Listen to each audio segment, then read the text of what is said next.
Greetings, my dear viewer. You're on the channel The Price of Cheating. The channel is for those who appreciate traditional family values and condemn adultery. So be sure to subscribe to the channel. Let's get started. This is my story. Take it as you will. I sensed trouble as soon as they walked into the bar. Not the kind that ends in a brawl, but the kind that brings unwelcome news. Until a few months back, I thought of these people as friends. When things went sideways, I hoped they'd just stay quiet. Those I discovered had known about her affair were instantly cut off. I made it clear that we were done. Some tried to argue, saying they hadn't wanted to choose sides, or that she still loved me, hoping I'd move past it. I wasn't interested. It took several encounters and heated words for them to realize I was serious. Now, if any of them approach me, I turn away. The handful of friends I still keep understand the situation and don't bring her up. If they slip and mention her, I excuse myself and walk out. 6 months have passed. The paperwork is finalized, testimonies given, and my offer to split everything down the middle was more than fair. She fought it tooth and nail. We tried mediation, but neither of us would budge. Most of the mediator's conversations were with her, trying to convince her that she was getting a generous deal. Then she proposed counseling. I refused, telling the judge it was a waste of time and money because I would never reconcile. The judge listened as Becky turned emotional, even threatening me with jail time. I shrugged. Just let me know when to go. Are you certain this marriage can't be saved? The judge asked. Yes, completely. I told them I'd never live with her or attempt a relationship again. We don't have kids and we share few friends now. My business partner and his wife were complicit in hiding her affair, so they're out of my life too. Ending my marriage feels like just another part of moving on. Maybe I was a bit harsh, but she kept testing my resolve. I spent 3 weekends in jail before she abandoned the idea of counseling. The women in our social circle had their mission, evident in the look in their eyes. The men looked uneasy, and I knew they hadn't come to this bar by accident. It was 25 miles out, in a neighboring town. I'd told my new bartender, a sharp woman in her 40s, that I no longer wanted to go to my old bar. She and her husband ran the place, and over time, she coaxed bits of my story from me. Married for 21 years, she'd seen it all. She was great because she never judged, though I could tell she sometimes wanted to. One night, I told her she could share her opinion just once, if it meant she'd stop wondering. When I finished, she looked me over. I've only heard your side, she said. Maybe it's just your version, but I doubt it. You probably did the right thing by leaving, but it might do you good to hear her side. It might help you understand, or maybe it'll just make you angrier. It's your choice. She ended with, "Next beer's on me." I admired this woman. She had a way of letting you drink as much as you wanted, but not without taking your keys first. She seemed to pick up on something when she saw the group walk in and noticed my face grow cold. "Friends?" she asked, tilting her head towards them. "I don't know," I replied, feeling the weight of it all. "Guess I'm about to find out." She shot me a warning look. "Don't go doing anything reckless. Just give me a signal if you want them gone, and I'll clear them out for you." 10 minutes crawled by in silence before anyone spoke. Todd finally walked over, standing beside me. "Hey, Jace, how are you holding up?" he asked. "I'm fine. Family's fine. Everyone's fine." I kept my voice flat, giving nothing away. "What's this about, Todd? What do you need?" My unbothered tone seemed to throw him off a bit. He nodded at his 2 buddies standing by the door. "Look, none of us want to be here, all right? But Becky's been in tears about how you're being mean over something she says she's genuinely sorry for. You won't let it go, and she's miserable. You remember what it's like being married. Technically, you still are, and she just won't move on. So, we tracked you down, and here we are. Would you at least hear her out?" "And if I say no? If I tell her to leave me in peace?" I asked, unflinching. He sighed. "It'd probably crush her, and she'd just keep coming after you anyway. Just do this, Jace." I let the silence stretch a bit longer. "All right, I'll talk. But remember what I told Jeff, Angela, Bob, and Gloria? That still stands. We do this and it's over. I'm done. No more tracking me down." Todd clenched his jaw, but I didn't care. "Got it?" He looked a little wounded but nodded. Understood, he said. You've changed, man. Gotten so hard. Will I talk to them now? Sure, but let me ask you something first. I leaned in slightly. If your wife were unfaithful, would you forgive her? He chuckled bitterly. That wouldn't happen. She loves me. I gave him a long look. Yeah, Becky used to say the same thing. Didn't stop her, did it? Todd's face darkened as I continued. First, pass a message to Sandy and George.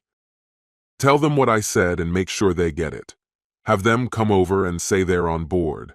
I'm not sure they're as collected as you are. Then let the women know I'll give them 10 minutes, no more. They better choose their words carefully because this is the only shot they're getting. I leaned back, waving him off. Guess I've got time for one more beer. I turned my back on him, feeling his stare linger for a beat before he headed back to the others. I watched in the mirror as he filled them in, their heads snapping up as an argument started. After a moment, Sandy threw up his hands in exasperation and came over. I've always respected you, Jace. You didn't deserve this mess, he said, looking genuinely remorseful. I feel bad it came to this. Tina's the one pushing for this meeting, but I'm out after this. On the drive back, we're having a serious talk. This is the last time I get dragged into her meddling. Guess this is goodbye. He held out his hand. I shook it. Goodbye, Sandy. You're one of the good ones. If I'm ever back in town, I'll look you up. Just you, though. He gave me a nod of understanding. George, on the other hand, never liked me much, so he didn't seem to care. When I finally turned to face the women, they were watching me closely, waiting. I let a few seconds pass before I took a deep breath, walked over to their table, and sat down. They immediately started in, but I raised a hand, pulled out my phone, and set a 10-minute timer. I saw the flicker of irritation cross their faces. All right, I said coolly. You have 10 minutes. Go. Tina rolled her eyes in annoyance. Really, Jace? I glanced at the timer. 9 minutes and 49 seconds left, I responded.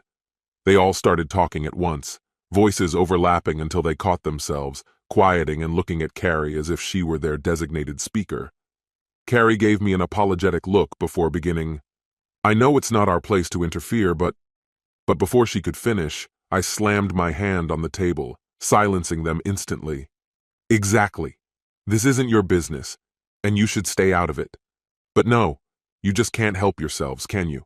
You think, because we're all friends, that you need to help me see reason, right? I let the question hang for a moment, waiting.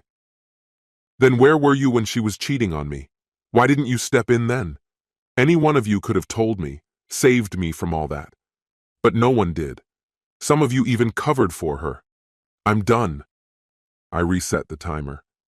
They sat there, stunned into silence, until finally, Carrie spoke up again, her tone strained. Jace, come on. It was a mistake. She didn't mean for it to happen. Silence followed, as if they didn't know how to respond. She's miserable, Carrie continued. Her parents barely speak to her. Her boss is fed up. She cried when she found out you kept her from getting fired. And? I replied, rolling my eyes. So she's facing some consequences now, and I'm just supposed to forget everything? Forgive and forget? Just like that? I shook my head. I'm a lot calmer when you're not pushing her back at me, honestly. Do you all really think you know what's best here? They exchanged uneasy glances, but nodded. Is that how you all feel? I asked. They nodded again, starting to talk over each other before I raised my hand to stop them. Let's pause the timer. I turned to Carrie. Carrie, let's say you found out George was cheating on you, and we all knew and kept it from you. Would you be able to just move on? Forgive him because you love him that much? Her expression darkened, but she managed a reluctant nod. Fine. And if it was a friend cheating? Could you forgive them too? Carrie shifted uncomfortably, the room thick with tension. I'd like to think I could. If they were really sorry, maybe. I couldn't help but grin. Good to know because Jan and George have been seeing each other for about 8 months now. I wasn't sure at first, but I heard the rumors. I paused for effect, then continued. Before you ask, I thought about telling you, but I figured you could find out on your own, just like I did. By then I was over it. Over all of you. That's why I left. People said folks here were more genuine. I looked at each of them, savoring the stunned silence. So keep your hypocritical advice to yourselves. For a moment, no one spoke, the weight of it all hanging heavy in the air. I took a deep breath. All right, Carrie, why don't you go tell Jan you forgive her? Jan, you can promise to stop in a few months. Just think, your marriage will be stronger than ever, just like the Cheater's Handbook says. I paused to catch my breath, then added, let's get Todd and George in here so we can really clear the air. And Carrie, don't be too quick to judge, or I might mention that guy from your last girls' trip to the beach. Tina, Sandy, you two might want to start looking for new friends. I stood up, giving them one last look. This group is done. As for me and Becky, we're done talking about it. But you all have plenty to work out amongst yourselves. I'm out of here. Let's never do this again. Goodbye. It might have seemed harsh, but I felt no remorse. The table had erupted into a chaotic scene, yelling, crying, and even a few slaps thrown in for good measure. Sandy had pulled Tina aside to another table, keeping his voice low but wagging a finger at her as she sobbed. Eventually, Marge, the bartender, gave them an ultimatum: calm down or take it elsewhere. One by one, they all filtered out, except for Tina and Sandy, who stayed behind. Tina approached me slowly, her gaze lowered. I'm sorry, she whispered, barely meeting my eyes. After a moment, she seemed to gather herself and looked up. It's just, we all thought you were the best of us. You two always seemed so happy, she continued.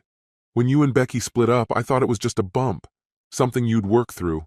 I don't think any of us realized how serious this was, least of all Becky.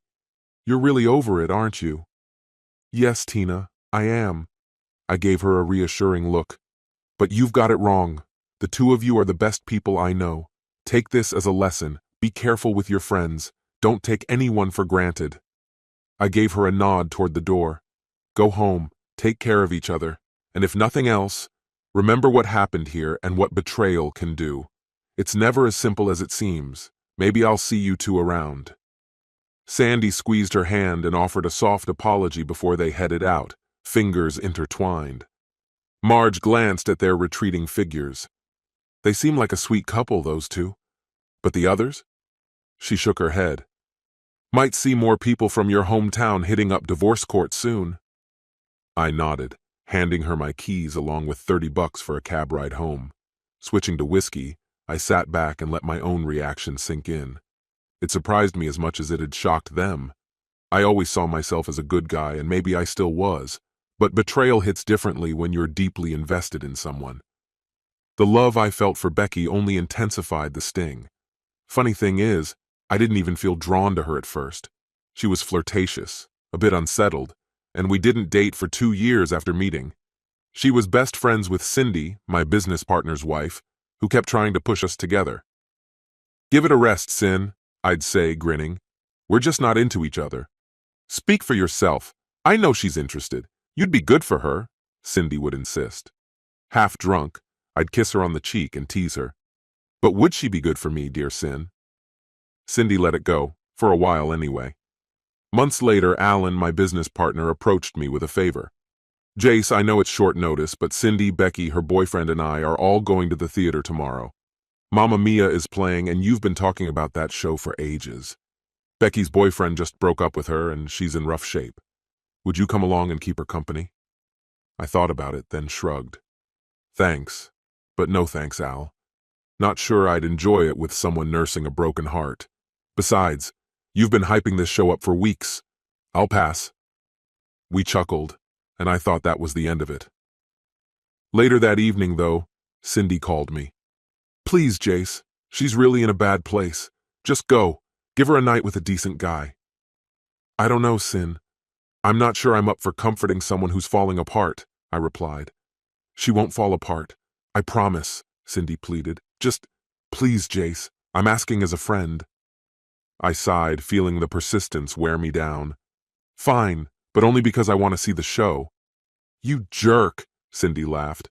Now I have to pick up some fancy lube on the way home, maybe cherry-flavored. We shared a laugh, the image both ridiculous and oddly comforting. Alan was 64, with a beard adding years to his appearance.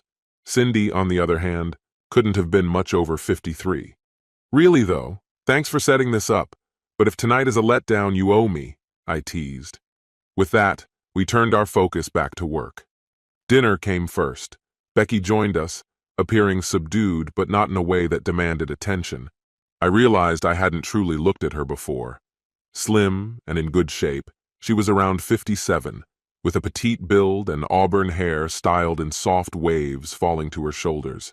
She had a beautiful face, with lively brown eyes and a mouth that hinted at a quiet confidence. She knew her appeal and wasn't above using it to get what she wanted. I'd watched her charm men, only to leave them mystified and grinning when she strolled away. We later attended a show, and afterward the girls broke into their favorite song from the performance, singing in the parking lot. Grinning at Al, I joined in, and soon half the lot was singing the finale with us.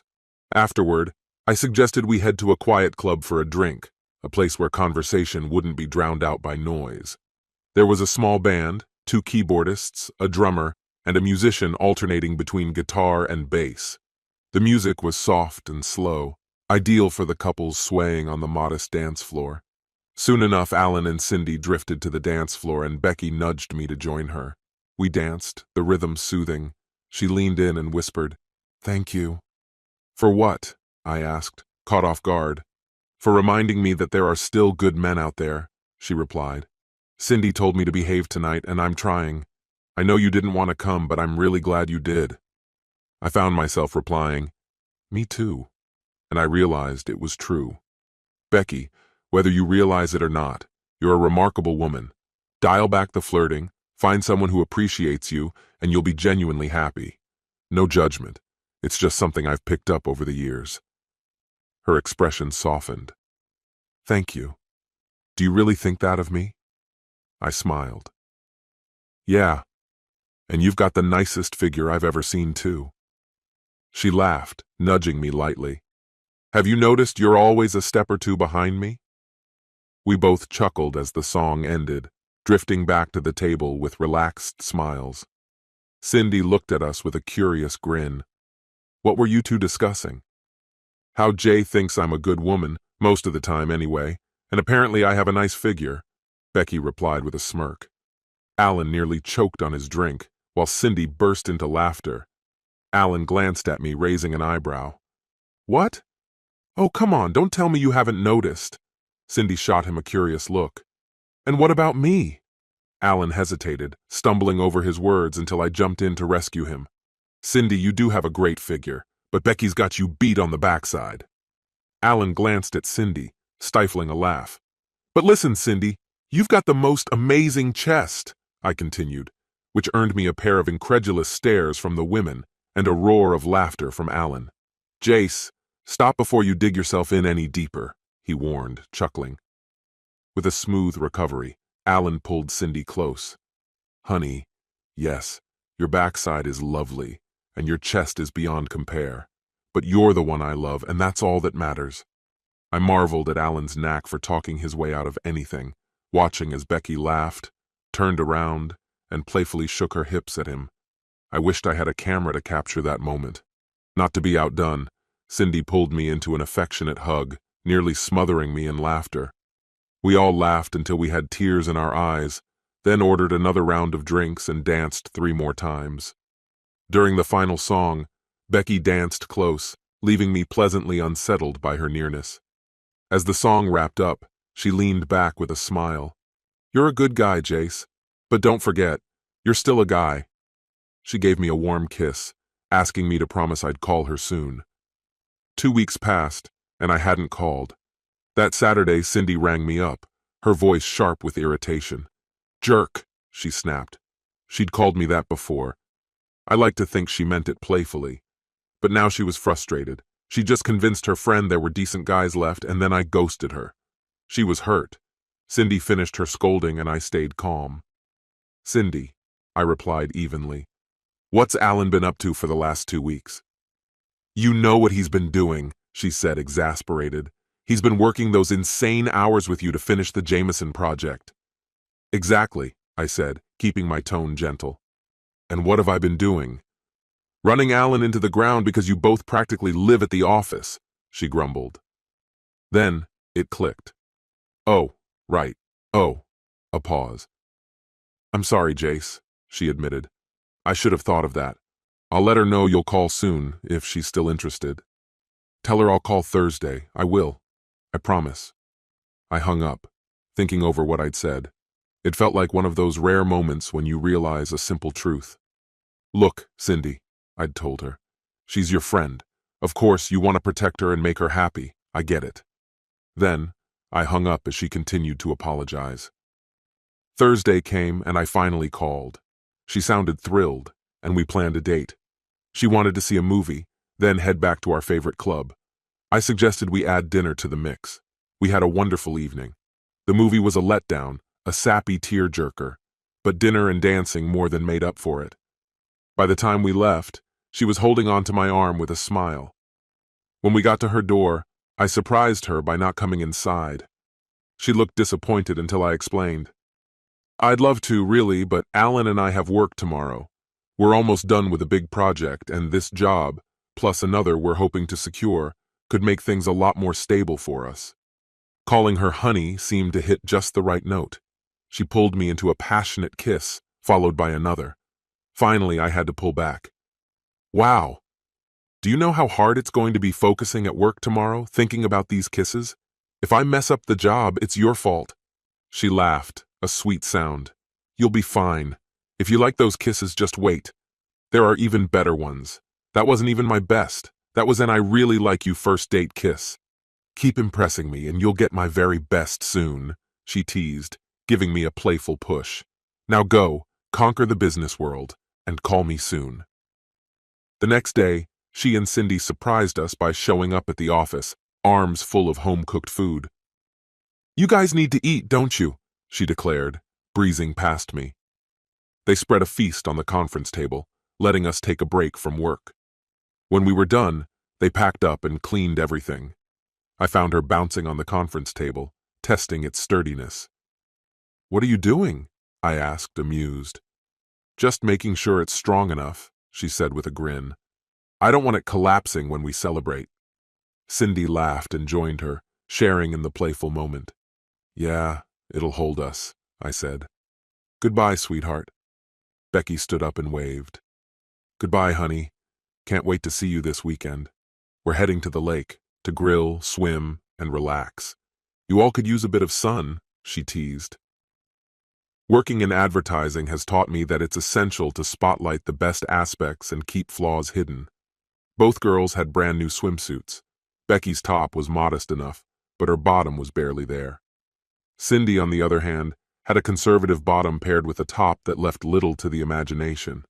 It's honestly a mystery that we didn't get kicked out of the state park. Perhaps having the lifeguards and park manager be men worked in our favor. Alan and I almost charred the steaks because we couldn't stop staring at them. Finally, the girls laughed and slipped on light cover-ups. We ate, splashed around in the water, and even joined a volleyball game against a group of 4 guys. Whenever they began to pull ahead, Becky would casually bend down for the ball, or Cindy would jump just a little too energetically. Despite our skill level, we won the game, thanks in part to their distractions. As dusk approached, they led us back into the water, pressing close. Their nearly bare skin against ours was electrifying. We started kissing until Becky pulled back, ducking underwater, only to surface with a playful grin. Cindy followed her lead. Sorry, she said, a teasing smile on her lips. We were getting a bit too warm. That evening left a lasting impression on me. Even now, amid the heartache and loss, I can't help but remember that night. We were inseparable back then. Cindy and Alan would often meet up with us for lunch once or twice a week. One of us would bring food, the other would pick something up. We learned that the conference table was pretty sturdy. Unfortunately, the couch was less so. We ended up having to replace it after one of Alan and Cindy's particularly spirited lunches.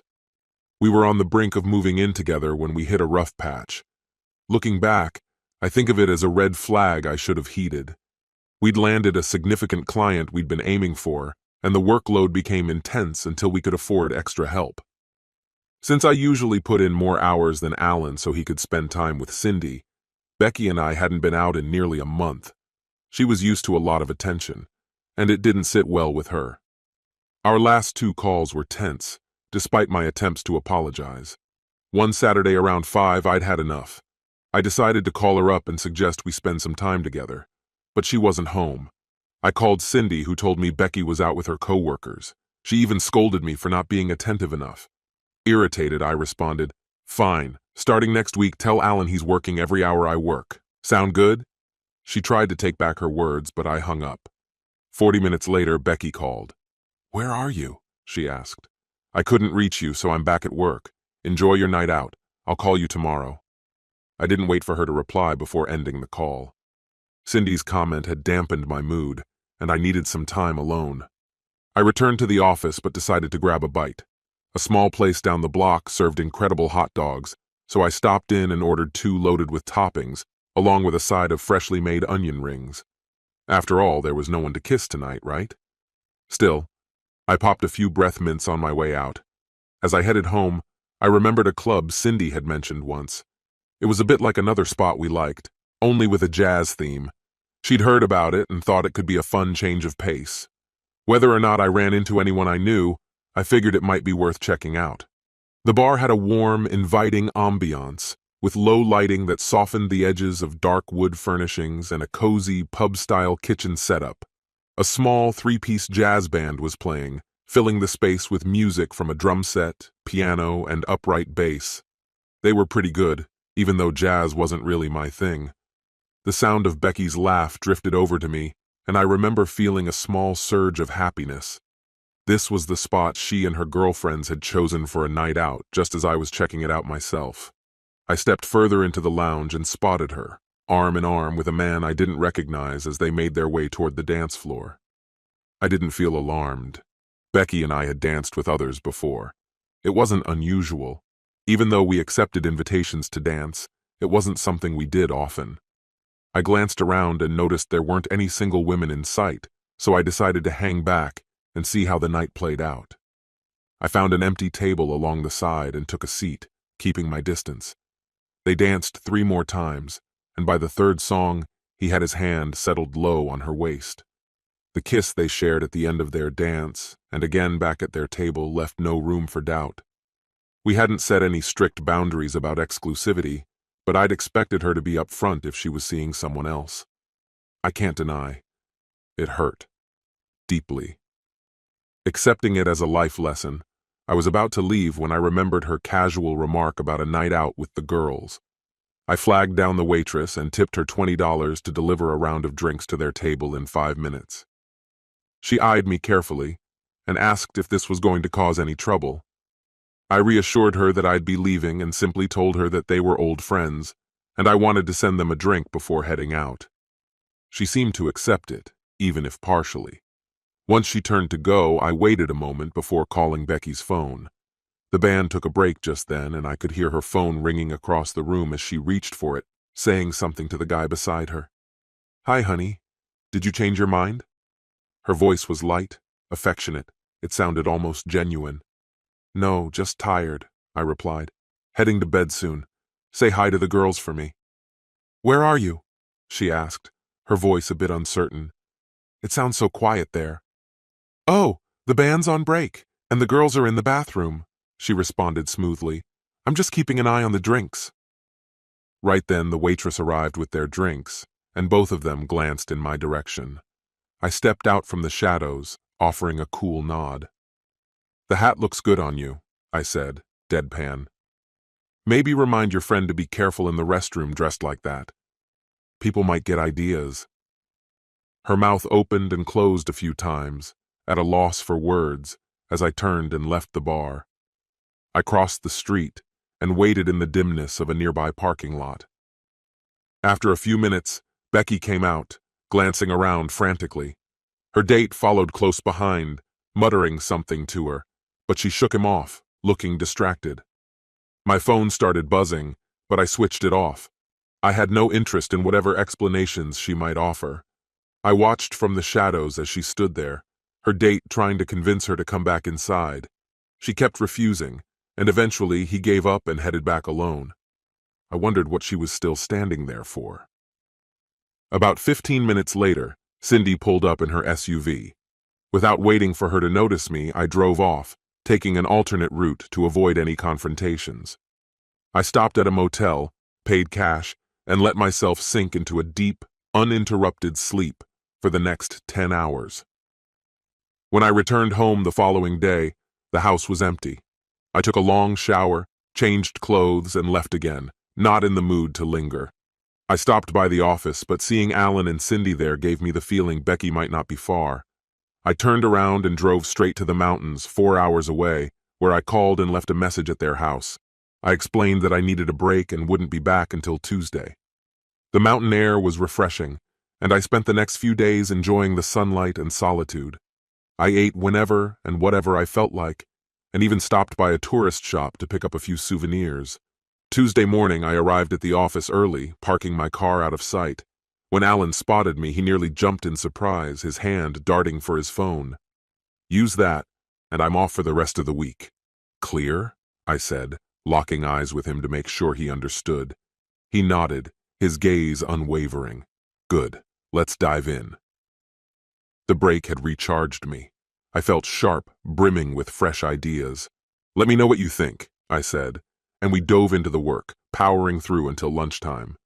By noon, he seemed energized by our new direction. I told him I'd be back in an hour, even though I usually just grabbed a quick sandwich at my desk to keep the momentum going. When I returned, Cindy showed up shortly after. She looked tense, but before she could say a word, I raised a hand to stop her. "Let me go first. Becky doesn't owe me anything except honesty. We never agreed to be exclusive. I wouldn't have liked it, but I would have understood if she wanted to see other people. But lying about who she was with and where she was, that's different. That says something." Cindy opened her mouth to respond, but I held up my hand again. "I'm not done. Tell her not to contact me. I'll reach out when I'm ready this week. And one more thing. Did you know she was out on a date and lied to me about it? Because if I think you were in on it, that's going to affect our friendship. If I can't trust you, you're not my friend. Got it?" Cindy looked taken aback, her face pale, and I noticed Alan fidgeting uncomfortably nearby. "I didn't know," she said after a pause. "If I had, I would have stopped her. I'm furious with her, Jace. I thought she was maturing. I really let her have it." "When?" I pressed. "What do you mean?" she asked, confused. "When did you confront her?" "That same night," she replied, looking defensive. "She called me from the club, crying. We spent half the night searching for you. Eventually, we just crashed at my place for a few hours. By the time we woke up, you had already left. Can I at least call her and let her know you're back and willing to talk?" I sighed, softening a little. Maybe she was telling the truth. "Fine. Go ahead. But let's get back to work. You've got a lifestyle to maintain." By 6, I was ready to call it a day. "I'm done," I told Alan. "Are you serious? There's still so much to do." "And it'll be here tomorrow," I replied. "I'm not overworking myself anymore." He looked shocked as I walked out. The next morning, I placed an ad for an associate. Alan wasn't thrilled. It would mean a cut in profits.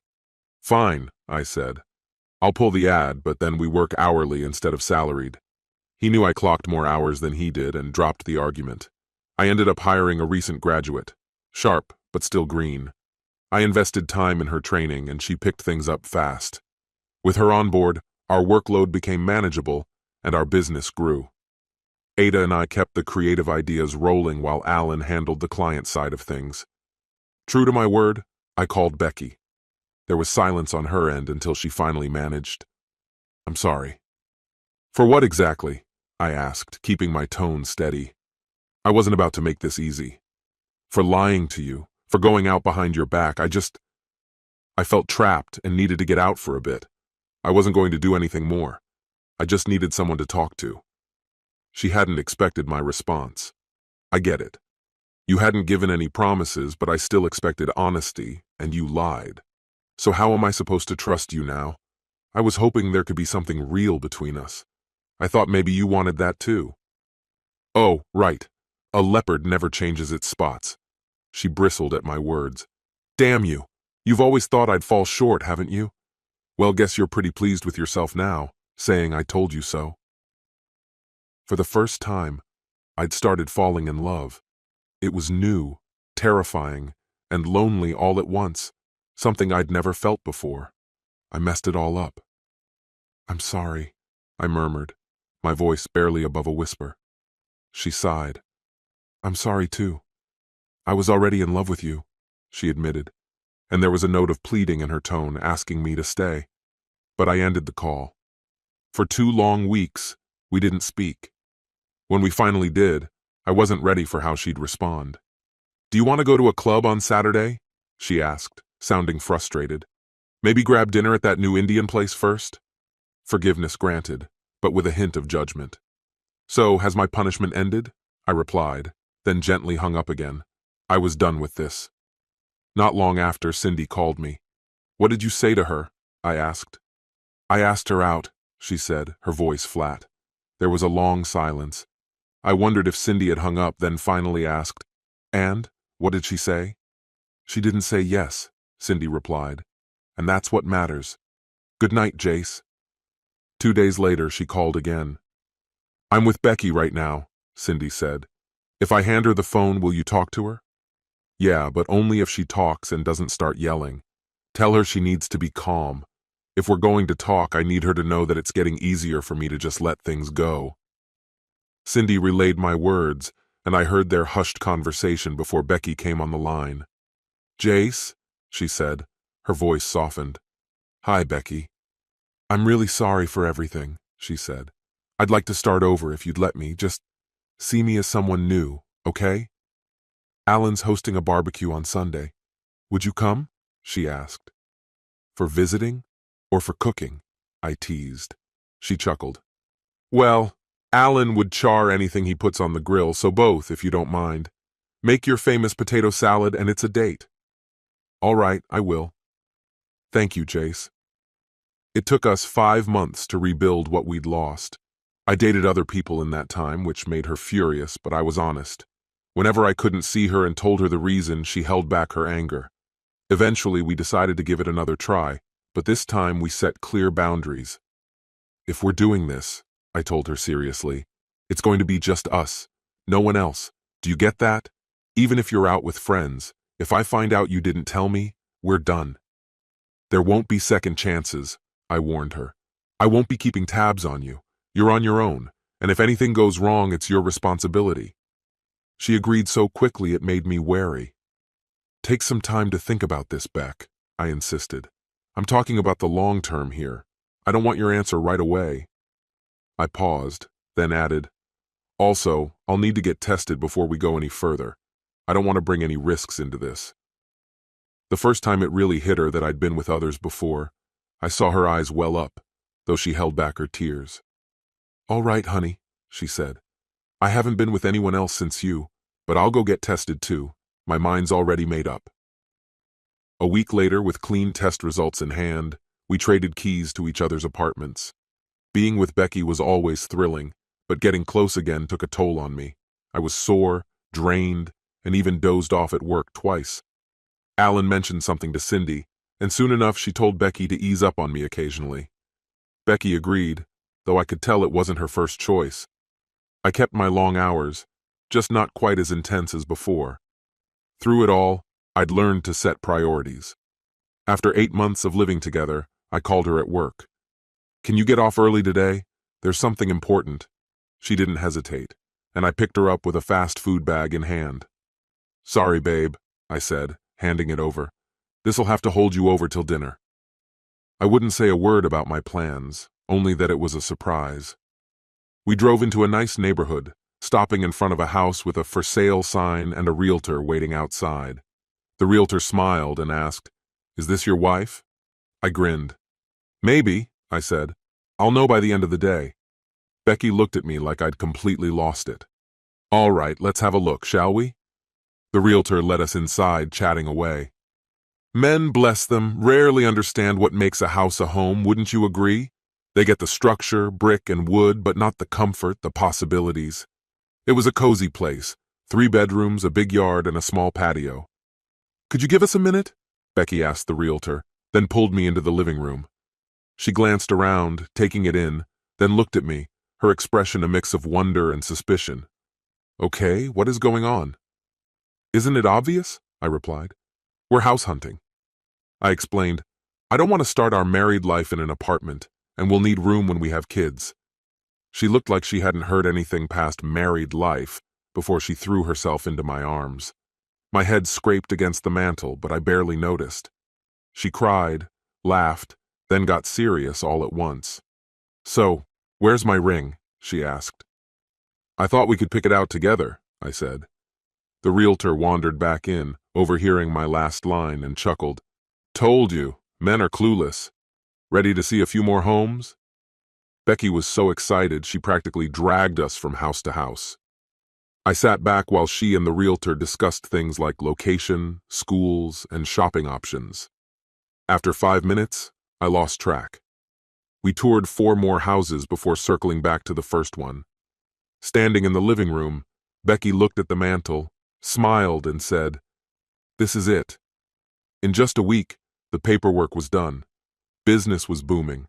We'd hired another worker, and Alan was training a new salesperson. With a large down payment, we moved in within the month, leaving all our old furniture behind. Becky chose everything new, except for the patio and garage where I put my foot down. These are mine, I declared. She laughed and agreed. I ended up installing an outdoor kitchen and living area with a clay oven.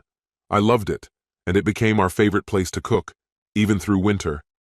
Cindy, a little envious, soon moved with her partner a block away, and we shared commutes to work. The path between our homes was well worn from all the back and forth. 3 good years passed. Cindy and her partner, unable to have children, decided to adopt. The process was long and challenging, but they stayed patient and determined. They finally adopted twin girls, 18 months old, and threw a modest celebration.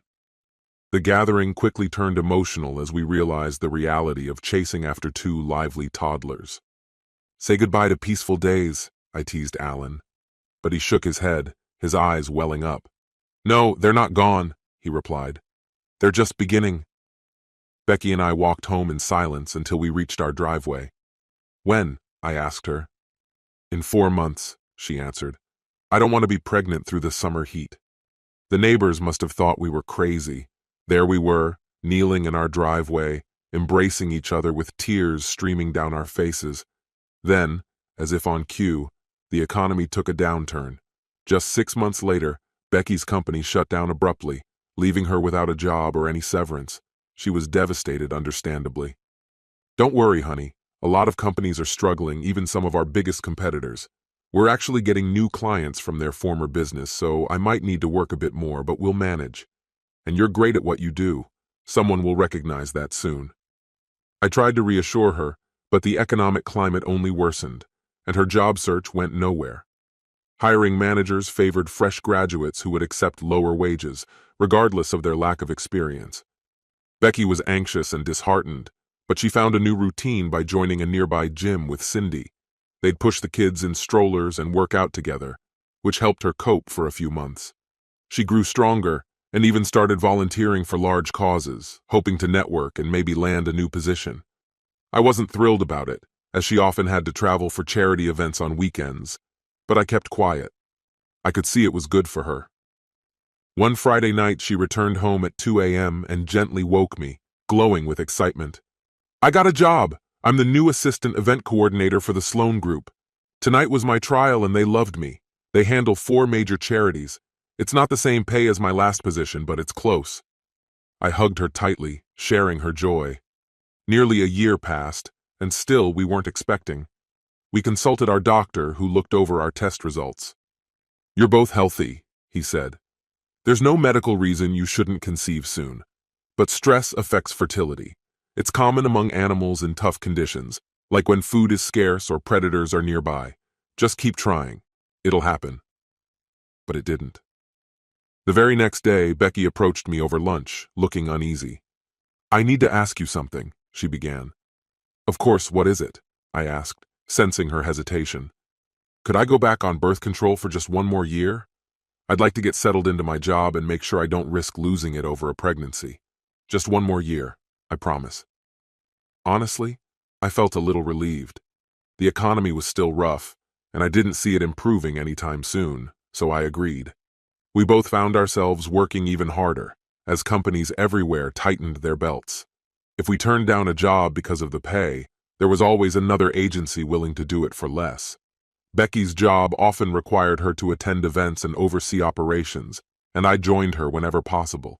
But as time went on, she went alone more often, reassuring me it was all part of her work. As her husband and a business owner, I was expected to support some of the charities she was involved with, so we chose 2 causes we cared about and committed to them. We even sent a representative from our company to attend their events. Alan and Cindy helped out on occasion, though Alan's own workload eventually kept him from joining.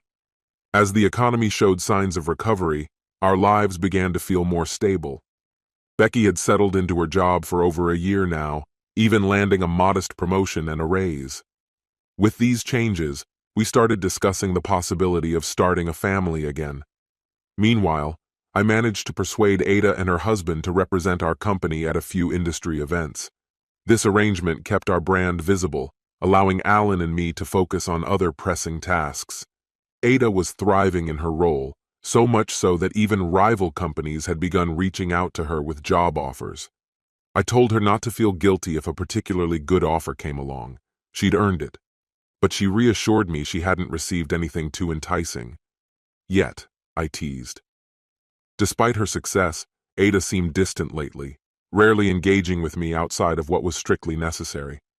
I wondered if a lucrative job offer had finally come her way, prompting her change in demeanor.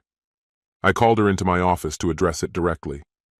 "You haven't been yourself, Ada," I began. "If I've noticed, others surely have too. Is something on your mind?" Ada, usually confident and cheerful, appeared tense. She avoided eye contact, nervously adjusting her dress. "I've been thinking about this for a while," she said quietly.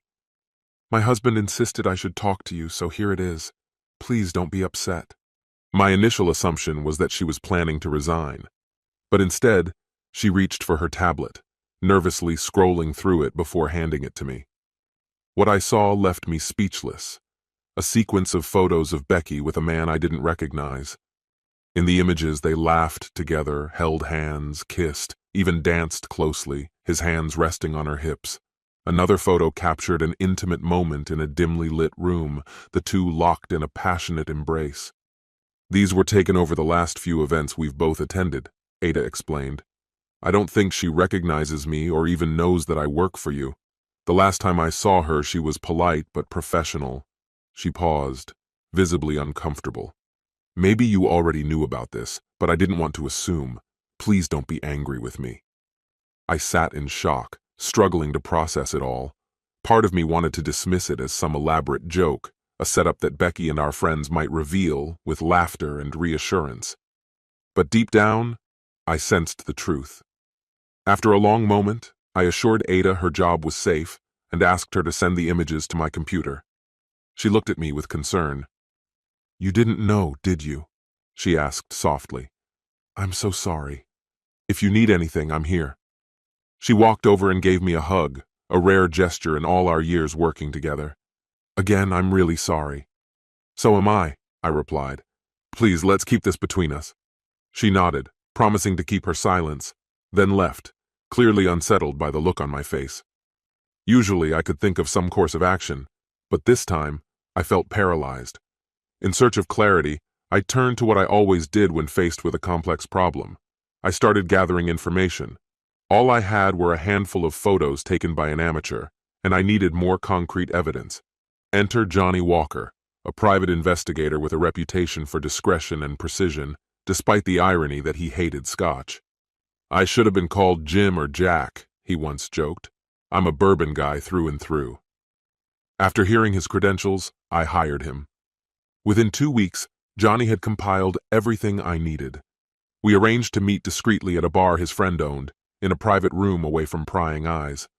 I wanted to avoid visiting his office and left nothing to chance, even going as far as buying a burner phone solely for our conversations. I stored it, locked, in my desk drawer. I know it may sound excessive, but if this investigation turned out to be a misunderstanding, I didn't want Becky discovering that I'd been checking up on her. That would only make matters worse. As he handed me a small briefcase, he spoke with a measured tone. Everything's here. Photos, videos, interviews with her friends and colleagues. Surprisingly, some of them didn't even know she was married. She doesn't wear her rings at the office. They didn't take many precautions. I nodded solemnly, sliding a check his way and reaching for the briefcase. But he paused me with a concerned look. You're not going to do anything rash, are you? Something destructive? Violent? His words hung in the air as he studied me. You've been handling this so calmly, and that's not always a good sign. Look, it's just not worth ending up in jail over. If you can't forgive her, just walk away, let it go. I reassured him. I have no intention of hurting them, not physically at least. They both went into this knowingly, fully aware of the risks if they got caught. I let his words settle, then continued. I'm not interested in hiding assets, making unreasonable demands, or playing mind games. And I won't fight to keep her. Marriage shouldn't be a battle, and she chose to break it. So I'll walk away. Does that make me weak? I paused, then shook my head. No, it doesn't. It shows strength. It shows judgment. He nodded, almost approvingly. Staying calm and thinking straight in a situation like this, that's rare. They probably didn't consider the fallout. Most people don't. He looked at me intently. Do you have a lawyer yet? I shook my head. He scribbled some names on a notepad, tore off the sheet, and handed it to me. These three are solid. The first one's a bit of a bulldog. He loves a fight. The second one focuses on reconciling couples, which may not be what you need here. But the third one? He's your guy. He's known for keeping things amicable, smooth, while still looking out for his clients.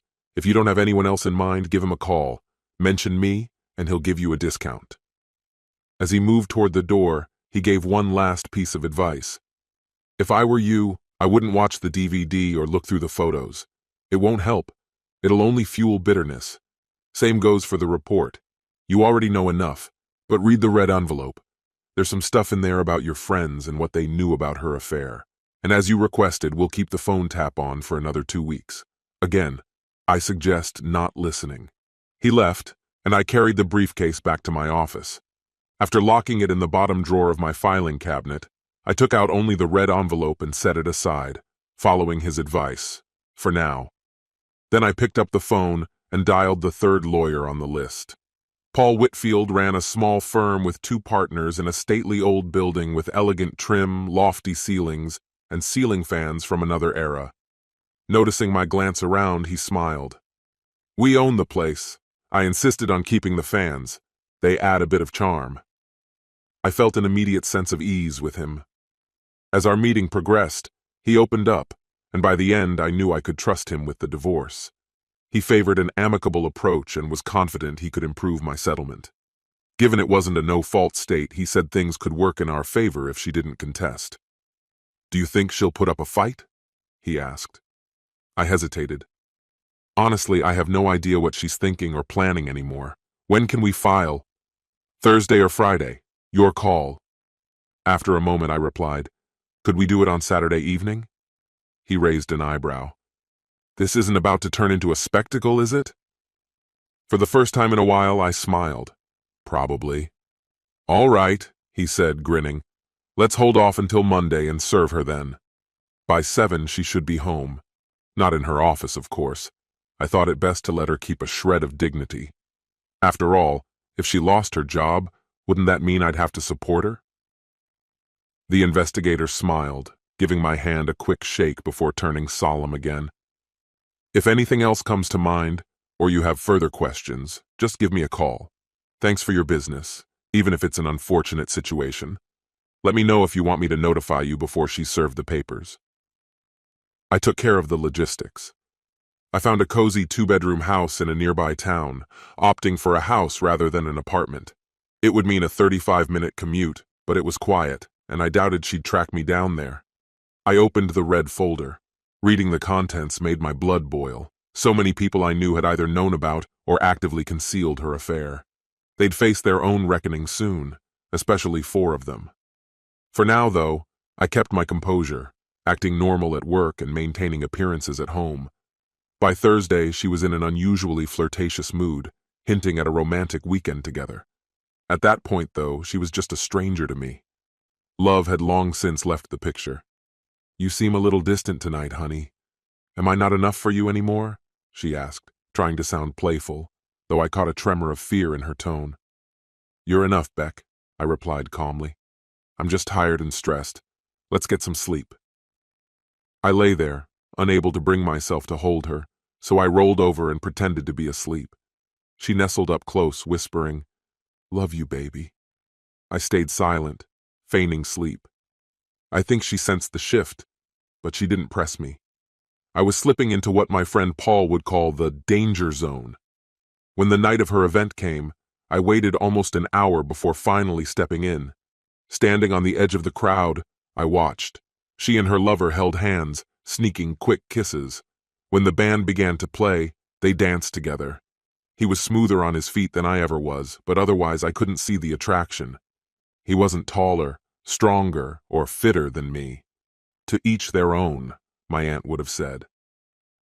I was just about to confront them when I noticed Cindy walk up and join them. They greeted her with laughter and hugs. I wondered if her lover Alan knew Cindy was there. The crowd parted as I moved forward. Becky noticed and, catching sight of me, froze. She tried to let go of his hand, but he held on, his expression one of pure contentment. He had everything he wanted after all. "Who's this, sweetheart?" he asked, still smiling as he reached out his hand. I glared. "Her husband." His face drained of color as he took a step back. Turning to Becky, I raised an eyebrow. "Aren't you going to introduce us?" "Jace, sweetheart, it's not what it looks like," she stammered. "Don't bother. It's exactly what it looks like," I cut in coldly. "My wife, another man, or should I say the coward she's been sneaking around with. The lowlife willing to get involved with a married woman." My voice grew louder, and I paused, forcing myself to calm down. Her boyfriend seemed ready to bolt, but I called out, drawing even more attention. "Where do you think you're going?" I challenged. "You're bold enough to sneak around with her but can't face the consequences? Not much of a man, are you? Don't worry, though, she's yours now." Becky grabbed my arm, pleading for me to stop and talk with her. I pulled my arm free, looking her in the eyes. "I know, Beck," I said, voice steady and final. "I know. Don't bother explaining. Don't insult me with lies. We're finished." "Completely. Is that clear? I left something for you on the dining room table. It should spark some memories." I glanced at Cindy, who was standing nearby, visibly shaken. "And as for you, don't speak to me ever again. If we're in the same space, keep your distance or just leave." Wait. Did Alan know about this? She looked down, and her silence told me everything I needed. Then let him know we're done as business partners, too. He can either buy me out or I'll sell my half. It all unraveled from there. She called, then Alan called, then Cindy kept calling. I ignored each one, erasing the messages without listening. I kept my car locked away in the garage, staying out of sight. There was a grocery store and a bar within walking distance. I didn't care for the bar, but the store served my needs.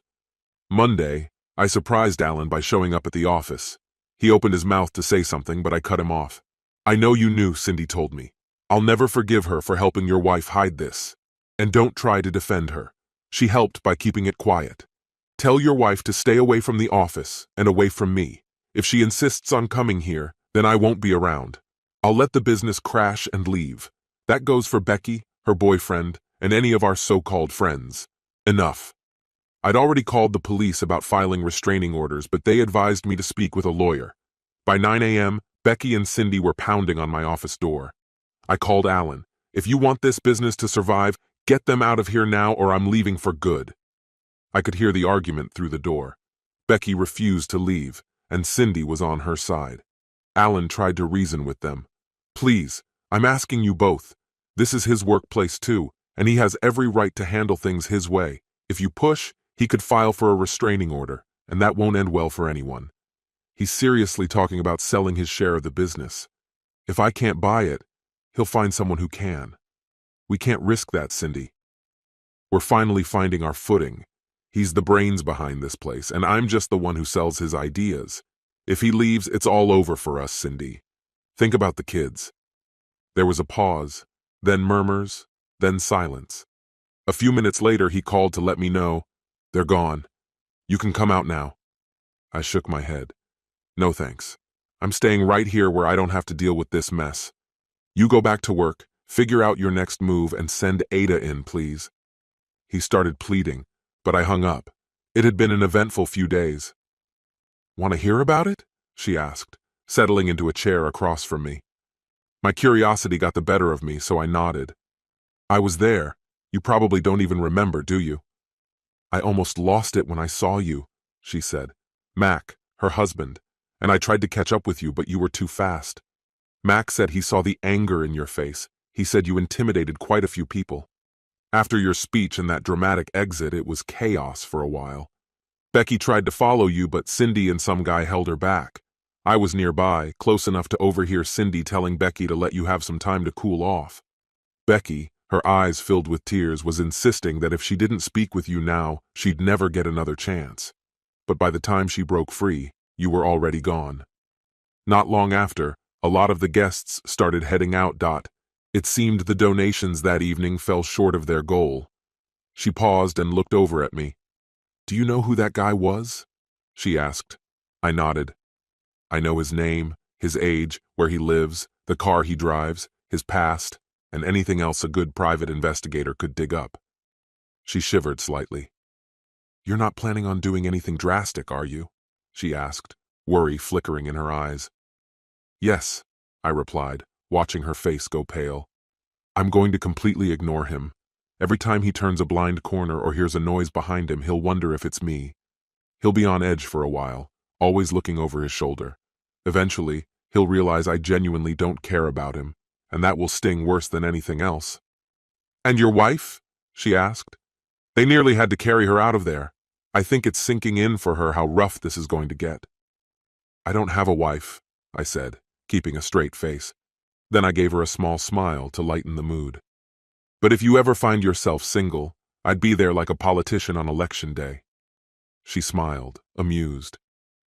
"I don't usually date outside my race," she said, "but I'd make an exception for you if things were different." We stood, and she gave me a hug, a warm, genuine hug. I couldn't help but smile. She grinned back. "I'm going to stop on my way home and get something nice for tonight's dreams." We laughed, hugged once more, and then got back to work for the rest of the afternoon. When I headed out, there were 2 letters waiting on the seat of my bike. One was from Cindy, the other from Becky. I knew Alan was probably watching as I let them fall to the ground and walked away. I'd barely gone a block when I spotted a familiar SUV trailing behind me. I laughed to myself inside my helmet. Let the game begin. I was on my Yamaha Roadster, my pride and joy with a strong engine. It was 2 years old, a repossessed bike I'd picked up at a good price. Becky loved that bike, and we'd spent countless afternoons riding around, exploring together. Keeping them close, I suddenly took a right turn on red. They were a couple of cars behind and ended up stuck at the light. I ducked into a parking lot 3 blocks down, waited until I saw them drive past, then looped back the way I came. By the time I pulled into my garage, they were likely still circling, searching for me. I carried a burner phone and left my regular one locked in my desk drawer.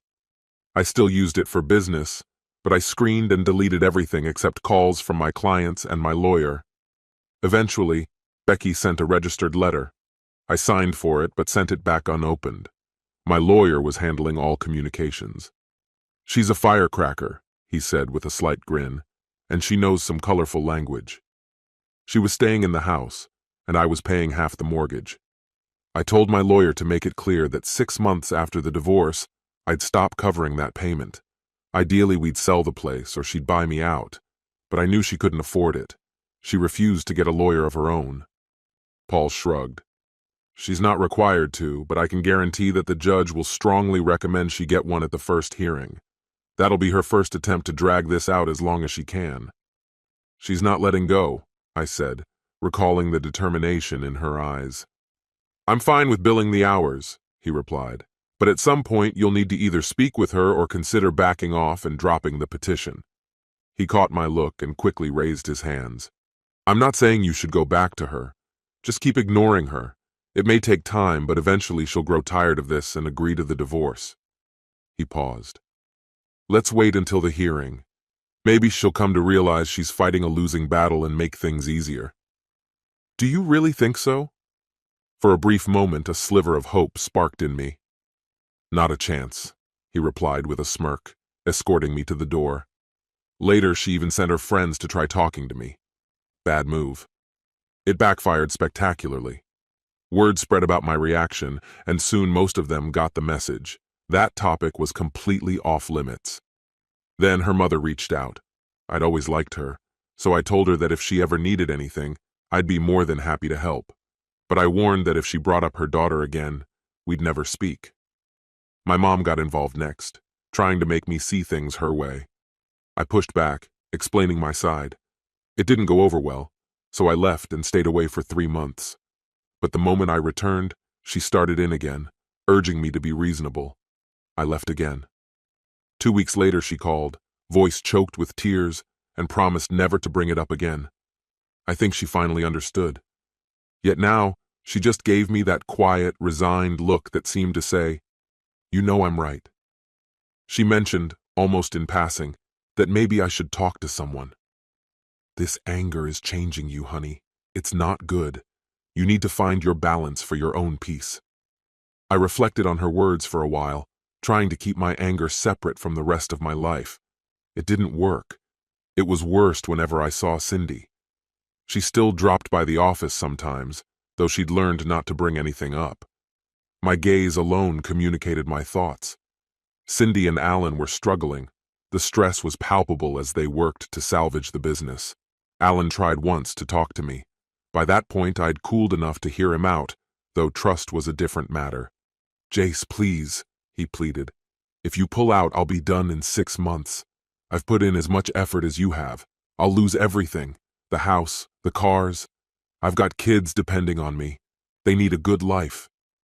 Instead of calming me, his words only fueled my anger. "Really? You're playing the kids card? Did it ever cross your mind how I'd feel after learning my closest friends had betrayed me? You should have considered that from the start." "Maybe," I shot back. "If you'd remembered how I reacted last time this happened, you would have stepped in. Were the kids on your mind while you lied to me?" His face flushed with anger. "Get over yourself, Jace. Think about the damage you're causing because you're hurt. She cheated on you. I'm sorry for that. I never should have let myself get involved with Cindy. I was just trying to protect you. Do I need to fight you to make you understand?" That was the wrong move. Protect me? Then why didn't you tell her she was crossing a line, or threaten to tell me if she didn't stop? I think you were more worried about the business than about me. This cash flow is over, Alan. You're talented. You'll find a job easily, especially with the economy picking up. Life might not be as comfortable, but you'll manage. Cindy could get a job too. Might be just the wake-up call she needs. And as for fighting me, don't think I wouldn't enjoy it. Mom says I need an outlet for my anger, and beating you up might do the trick. Now, if you're done here, you can leave my office. Why don't you go work on your resume or something useful? Alan was towering over me at 6'4" and carried about 60 pounds more than I did, but he didn't have my fury. I'm 6 feet tall, and every inch of me was brimming with rage. Before he could even get a word out after grabbing and spinning me around, I unleashed everything I had into a punch aimed squarely at his face. My fist connected right between his eyes, and he dropped like a building crumbling to the ground. I stood over him, slowly rubbing my knuckles. "We're finished here," I told him coldly. "Get out. Don't come back unless I give you a reason to." As Alan lay there, the door creaked open. Ben, our new sales guy, stared in shock from the hallway, mouth agape. "Help him up, will you?" I told Ben, feeling the need to leave. "I'll finish the day from home." 2 days passed before I returned to the office. Alan had received treatment for a concussion, and his eyes were framed with dark bruises that made him look like a raccoon. From that day forward, we communicated strictly by email. The incident haunted me. I realized that Punch had terrified me as much as it had him. My mom had always told me I needed help managing my anger, and I was finally beginning to believe her. Determined to make a change, I found one of the top therapists around, Kathy Grimes. It took 2 weeks to get an appointment, and when I finally met her, I was struck by her warmth. She was professional, around my age, and the family photos lining her office walls told of a happy home life with 2 kids in their preteens. "Nice-looking kids," I commented, nodding at the photos. She smiled and replied, "Thank you. Do you have any of your own?" I shook my head, sighing. "I don't think that'll ever happen for me." She gave me a sympathetic look. "In this line of work, I've learned never to say never. You're young. There's plenty of time." She gestured toward the room. "Feel free to sit wherever you're most comfortable, chair or table." Her office felt like a cozy living room, with a small wooden table set with cushions on the chairs in one corner. I opted for the table, and she smiled approvingly. "Good choice. People usually find it more comfortable." She set a pitcher of water, a coffee pot, and a plate of homemade oatmeal raisin cookies on the table. "Water or coffee?" she asked, offering a choice before we got down to business. After filling my glass with water, she jumped straight into the session. "Let's start with why you're here and what you're hoping to accomplish by the end of our time together." Her directness was refreshing. I took a deep breath. "I'm struggling with anger issues," I admitted. "I want to learn to control it. I'm tired of this constant feeling. I don't even like myself much these days." Her eyes didn't flinch as she nodded thoughtfully. "That's clear," she replied. "So here's the big question. What's behind this anger? Is it something that can be resolved? And perhaps most importantly, do you want to fix it or simply move past it?" For the next hour and a half, I opened up about my life, my relationships, my failed marriage, and all the bitterness that had come from loving someone deeply and feeling completely betrayed. She listened patiently, jotting down notes and asking questions now and then. By the end, I felt surprisingly lighter, as if a weight had been lifted off me, even if just a little. "You've given me a lot to consider," she said, closing her notebook gently. "I'll review my notes before our next session. Same time next week. Does that work for you?" I nodded, grateful for her time. "And if things start feeling overwhelming," she added, "don't hesitate to reach out. I can try to fit you in earlier if needed. Would you like me to prescribe something to help you relax in the meantime?" "No, that's all right," I replied. "I'll see you next week." After a month of sessions, I began to notice subtle changes in myself. Kathy's insight helped me recognize my anger for what it was, pain and betrayal simmering just beneath the surface. One day she sat across from me, her expression gentle but serious. "Jace, you're a good person who's been through a lot. You're hurting deeply and you feel profoundly betrayed. That's why the mention of your wife stirs such a strong reaction in you. I've seen people struggle with betrayal before, but rarely with the intensity you're going through. It's tearing you apart from the inside. From where I stand, it's clear that you still have feelings for her, despite everything." Before I could say more, she raised a hand to stop me. "Loving her doesn't mean you want to stay together," she said. "The fact that your friends either defended her actions or turned a blind eye only adds salt to the wound. And when they suggested you forgive and move on, it didn't help at all. It just keeps reopening the pain. Ultimately, it comes down to whether you'll find happiness with or without her." I sat quietly, mulling over her words. It's a hard decision, no matter which way I look at it. She's hurt me deeply, not once but twice now. If I take her back, she might think she can repeat her mistakes, that I'll just forgive her again. I can't afford to take that chance. I can't handle another blow like this. I paused, and she waited patiently. "I guess it's over," I finally said. "I still love her, but love isn't enough here. The real issue is trust." I realized then that trust was completely gone, and that summed it up. And those so-called friends, yes, I get that these things are hard to confront, but the ones who lied for her, who helped keep her secrets, they're dead to me now. Looking back, I see they were mostly her friends anyway. I've always been more of a lone wolf. I enjoy people's company, but I don't need to be surrounded by them constantly. There's a line from a song that goes, "Being alone doesn't mean I'm lonely." That's me. She nodded as if to say, "That sounds right." She then shared her thoughts. "If you want my advice, I'd suggest you go through with the divorce, but you should talk to her. As long as you avoid that conversation, she'll hold on to hope. Explain why it won't work. Make her see why it's over. She might finally stop resisting the divorce. You've been against counseling in the past, but you seem calm enough now to consider it. It could actually get you the closure you need more quickly." She offered to arrange joint sessions if I was interested. I thought it over. I was exhausted. I just wanted this to be done. Maybe counseling could make her understand and finally let go. "Do you think she'll agree to it?" I asked. She nodded. "I'm almost certain. She'll likely see it as a chance to win you back, but it could still be a painful process." I told her to go ahead and set it up. I'd been in agony since I discovered her betrayal. What was a bit more pain at this point? The saddest part was knowing deep down that she still loved me.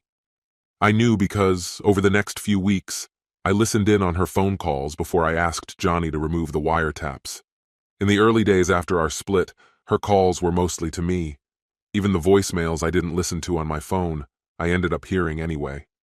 Her messages were filled with pleading, begging me to talk, to give her a chance to explain. After dozens of these, her messages became shorter. "Please talk to me, Jace." Just that. Please. And in her conversations with friends, especially with Cindy, I got a glimpse into her regret. "We really messed up, didn't we?" Becky said. "Yes, we did," Cindy replied. "What was I thinking, Cindy? Why did I even do it?" Becky asked, her voice thick with regret. Cindy laughed, a little darkly. "Because it was fun. You thought you could have him and the other guy and that he'd never find out." Becky sighed, defeated. "I didn't think he'd ever know either. I feel terrible that Alan found out, but I knew he'd keep quiet. He needed Jace too much. Honestly, we all do. You know Jace is trying to walk away from the partnership now, right?" Cindy sounded worried. "If that's what we're like in our personal lives, what might we have been up to in business? We need to fix this, Becky." "But how?" Becky's voice cracked as she whispered, "I see a lot of pleading for forgiveness in our future." And then she began to cry softly. "There isn't enough pleading in the world to erase this mistake.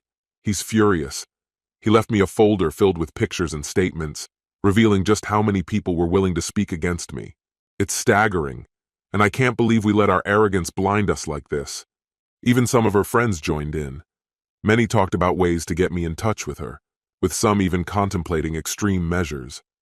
Most had promised they'd try talking to me, and afterward, they reported back. One woman, in particular, gave her a scolding that's almost funny now. "This is over. He nearly shouted at us, and honestly, we deserved it. He asked my husband if I was truly fine with you having an affair and my role in covering it up. He even questioned what I did when he wasn't around. I'm still pleading for forgiveness. Jack is absolutely livid. I'm pretty certain this is the end for you, Beck. And for us, too. I won't ask anyone else to try reasoning with him. I'm sorry, hun." The other man tried calling her 3 times. She hung up on the first call, but the next 2 were revealing. "Don't hang up, Becky. We're in serious trouble here. We have to talk. Our careers are at risk." "Do you think I care about that, Greg? The worst decision I made was starting to work with you." His irritation was clear. "Get off your high horse, girl. You practically begged for this job. Sure, maybe it was my idea to fool around, but you didn't hesitate when I suggested it. Speaking of which, how about getting together again? He's not coming back, and you know it." The look in his eyes that night was terrifying. We could comfort each other. He'd never find out. She lost her composure. "Remember the last time we thought that? How did that turn out? And if he's this angry now, what do you think he'd do if he found out again?" "No, Greg, not again. Calm down. It was just a thought. I have to face the board next week. They're aware of what's going on. You might get called in too. We need to figure out how we'll handle this." She laughed. "Handle it? If they ask, I'll be honest. We had an affair. We're both responsible. I'll promise it's over and that it won't happen again if they'll let me keep my job. They probably won't." He tried again. "They'll fire me, Becky, even if they don't fire you. This is all I've ever known. If I'm let go and word gets out, I'll never work in this field again. Her tone softened. I'm not trying to throw you under the bus, Greg. We're both at fault. But I have to be truthful. If I'm not and Jace finds out, I'm finished. I do care about you, Greg, but you're not worth losing my marriage. She seemed genuine. I arranged a meeting with their boss, who arrived with his lawyer, clearly worried I might sue. Losing funding would be devastating for them in this economic climate. Their organization has a strict moral code. If they're seen as immoral, they could lose contracts and have difficulty attracting new charities. They've always had a spotless record. I played a tape for them. Before you say anything, understand this recording is legal. If things get messy, I'll use it in my divorce. I let them sit in suspense before revealing my terms. I won't pursue legal action if you agree to what I'm asking. First, my wife must never know about this meeting. Second, reprimand her, demote her, do what you need, but don't fire her. During our divorce, she needed a job, and I let her know I didn't mind what happened with Greg. Frankly, I suspected he'd been unfaithful before and wouldn't be the last time he caused trouble. But that was just my view. We came to an agreement. Though we couldn't document it, I discreetly recorded our conversation. I handed over the recorder but kept a second one running without mentioning it. This tape is for you in case I ever stir up trouble, I told them. One more thing. You have a volunteer, Cindy Waller, who helped my wife in the affair. It'd be better if she no longer worked with your organization. They nodded, understanding. Becky was demoted and put on probation but kept her position. Cindy, meanwhile, was told her help was no longer needed, which frustrated her. She complained to Becky, "This is all Jace's doing." And maybe it was. Alan would likely agree if he were honest. People judge you by the company you keep, and I'd become bad company. Greg was allowed to leave voluntarily with no endorsement. He called Becky once to say goodbye, but I have no idea where he went after that. Eventually, I was let go, politely but without a recommendation. It felt like a clean goodbye. Becky expressed sympathy. "I'm sorry, Greg," she said, "but we kind of did this to ourselves." "At least you're not married," I commented, to which he hesitated. "Actually, I am," he admitted. "She's overseas in a tough assignment. She'll be back in 3 months. Her shock was palpable. "You jerk! How could you do that to her? At least Jace is safe and close to home." Greg sighed. "I know I'm a jerk," he admitted, "but I was lonely and you were here. I'm sorry, Becky. Are you going to tell her?" "No," he replied, regretful. "I don't even know how to reach her right now, and honestly, she doesn't deserve this. I'll try to do better when she's back." "Then love her when she returns and don't make this mistake again," Becky urged. He promised, apologized again, and wished her well with Jace. "You're strong, Becky," he said softly. "I hope you and Jace work things out." She cried as she ended the call. I considered contacting his wife, but ultimately decided against it. If he stayed on this path, she'd find out soon enough. Later, Kathy reached out to Becky, who seemed ready to talk to me. Kathy suggested that Becky attend 3 solo counseling sessions first, likely to help her process things alone. But Becky insisted on pushing ahead. When the first session came, I anticipated she might try to catch me off guard, so I arrived half an hour early. She was surprised when Kathy brought her in, finding me already there. "Jace!" she gasped, reaching for a hug, but Kathy stepped in, holding up a hand. "Becky, if you want this to work, he needs space," she explained. "Jace doesn't want any physical contact. If you can't respect these boundaries, he won't come back. Is that clear?" Becky hesitated but finally nodded and sat down across from me. Kathy looked at both of us.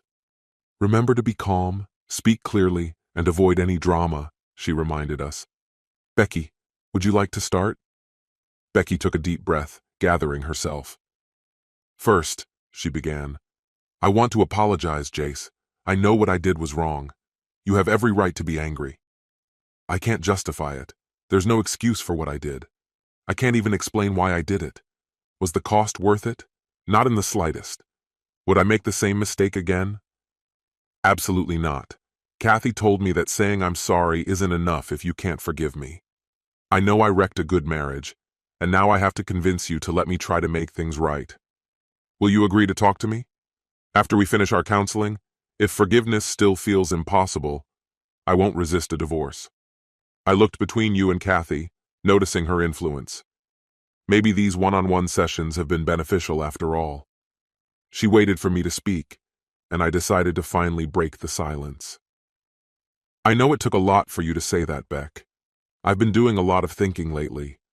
5 couples we know split because of infidelity, and they all tried therapy to salvage their marriages. Only one of those couples made it through, Gary and Sherry.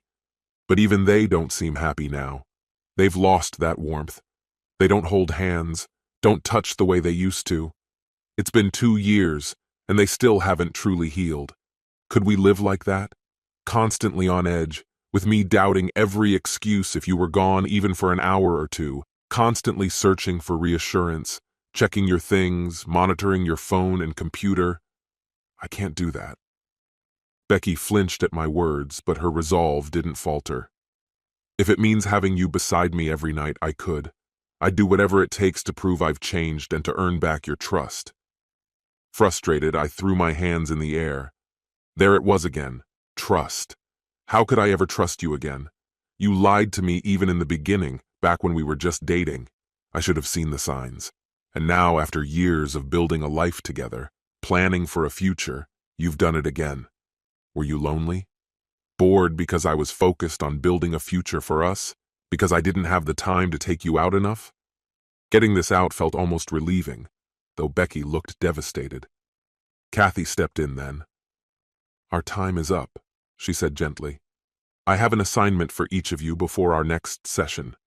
Becky, I want you to reflect on what Jace said and come prepared to explain, in specific terms, how you intend to rebuild trust.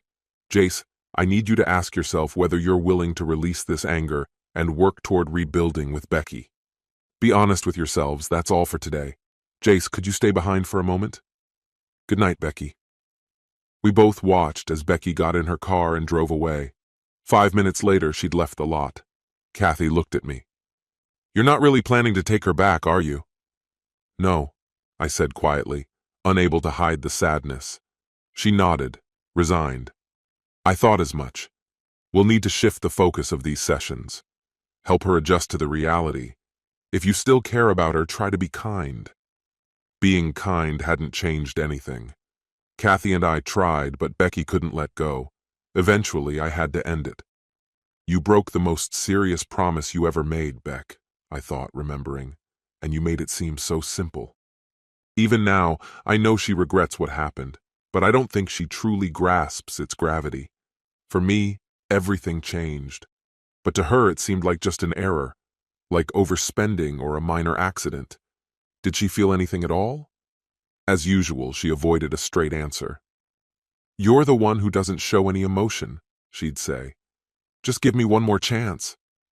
How could she stay so composed while I was unraveling? She still didn't understand, did she? I had emotions, more than she could ever know. It's not just intellect that defines our humanity. It's our emotions. Animals can think, but we can love, hate, and desire. The difference now is that I've learned to manage these feelings more effectively. I let her speak for another half hour before finally raising my hand and standing. It's over, Beck, I said. You have to accept this and move on. I'll always care about you, but that alone isn't enough. In 4 weeks, the divorce will be finalized, and it's for the best, both for you and me. You're still young, still beautiful. One day, you'll meet someone else. I told her, when that day comes, if you're ever tempted to think back, remember us. He'll deserve all of you. As I left, I could hear her sobbing, and it tore at me. 2 days later, Kathy reached out. I just finished a session with Becky. She still believes she can win you back. Be cautious. She paused. I'm sorry it had to end like this. I think it'd be good if you continued seeing me for a while. Shall we schedule something? I considered it, but replied, Not right now, I'll reach out in a month or so. Thank you for everything, Kathy. Kathy was right. Becky made one final attempt before she finally let go. I'd gotten along well with most of her family, except her oldest brother. He was a cop and a bully. Our interactions had been tense at best. After our split, he started pulling me over for minor reasons, hoping to push me to forgive her. I mentioned it to my friend Paul, who advised me to log the next few stops. Soon, her brother had to explain his actions to his superiors, and the harassment stopped. But predictably, he wasn't any fonder of me afterward. 2 weeks before the divorce was finalized, I had my first good day in ages. The sun was bright, and I was out riding my Yamaha enjoying the weekend. Suddenly, police lights flashed behind me. I pulled over, expecting it to be routine. Instead, Becky's brother appeared, tasered me without a word, slapped on handcuffs, and tossed me into his car. I came to as he parked in a secluded spot, dragging me out while I shouted in confusion. He cuffed me to a bench, then secured Becky to the same bench. "You're going to listen now," he snapped. "I'll be back in 45 minutes. You two had better be smiling when I return." Becky started talking, apologizing as I struggled to clear my head. "Can we just talk, please?"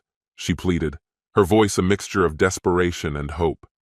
I looked at her, trying to find a trace of the woman I'd once married, but that version of her seemed long gone. "Do I have a choice?" I asked, forcing a small smile. "Just hand me my phone," I added. "I need to make a call, then I'll listen." She hesitated but finally handed it over. I dialed 911. 911, what's your emergency?" a calm voice asked. "This is J.C. Gooding," I said quietly, fighting the panic. "I'm in Armstrong Park, on the south side, close to the gazebo. I've been kidnapped and handcuffed to a bench with someone else. I repeat, I've been kidnapped." Becky's face went pale as she realized what I was doing, and she tried to grab the phone, screaming in alarm. The commotion attracted people in the park, who began approaching us. "Sir, we're dispatching a car now. Do you know who kidnapped you?" "Yes, Shift Commander Jeff Sterling. I'm handcuffed to his sister. Please hurry." Within moments, a patrol car arrived. Becky kept shouting as the officer began working on the cuffs. But just then, her brother came speeding across the park, scattering the gathering crowd. "I'll handle this, patrolman," he barked, shoving his way toward us. The patrol officer eyed me uncertainly. "If you leave me here with him, you're complicit in his crime. You could lose your job, or even end up in jail." I insisted he contact someone higher up. After a quick call, 6 police cars arrived, surrounding us in no time.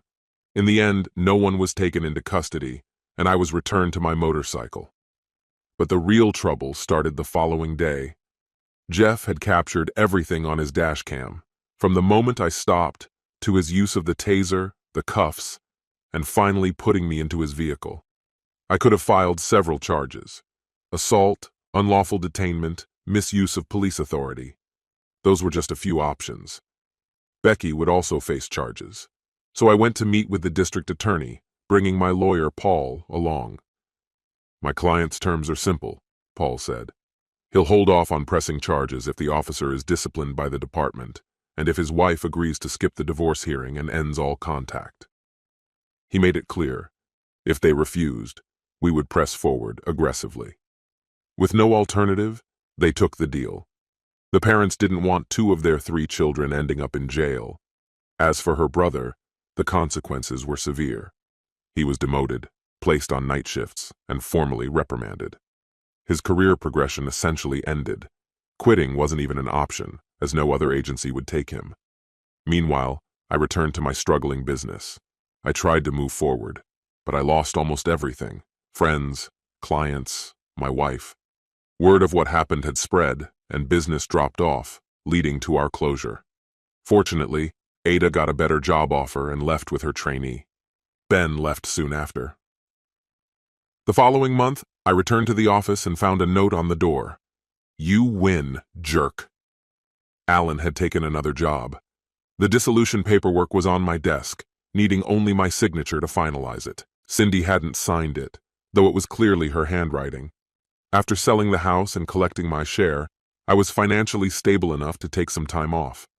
I decided to take a 2-month break, got on my motorcycle, and hit the road. I eventually found myself 3 states away, just below the Mason-Dixon line, in one of the most beautiful mountain cities I'd ever seen. The locals were warm, easygoing, like a step back in time to the 60s. I spent 3 days exploring, seeing tourist sites, and doing some research. I visited a few other towns but felt nothing like this one. I returned, booked a room for a week, and started house hunting.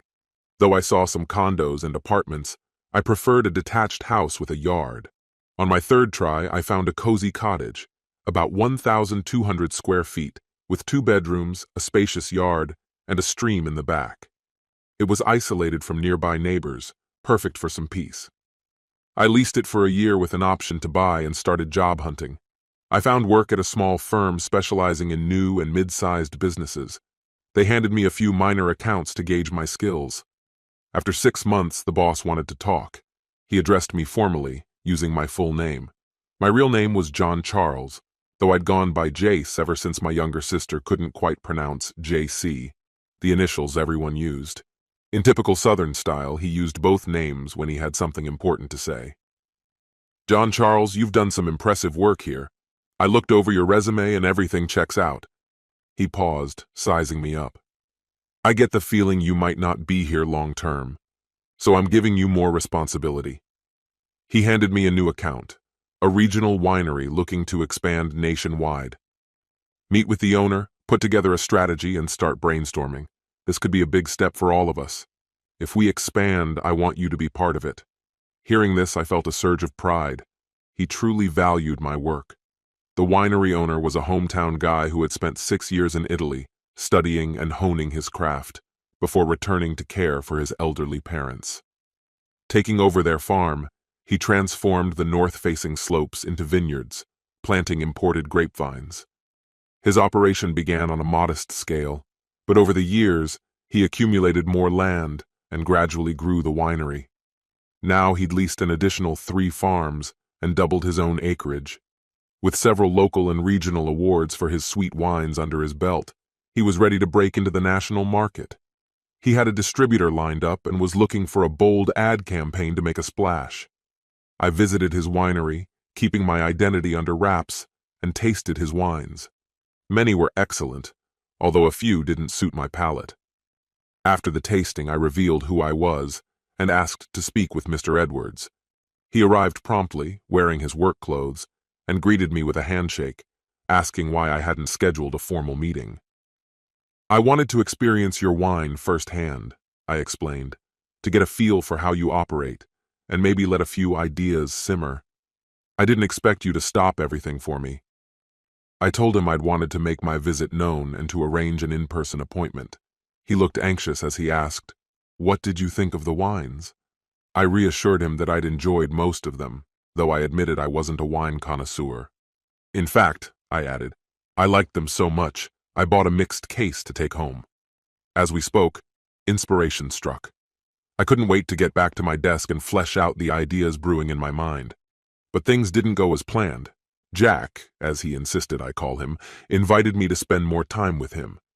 He led me on an in-depth tour, detailing the intricacies of the vineyard, the vines, and the entire winemaking process. I ended up staying 3 hours, absorbing everything he shared. In my downtime, I explored the area, taking my motorcycle for exhilarating rides along the winding mountain roads.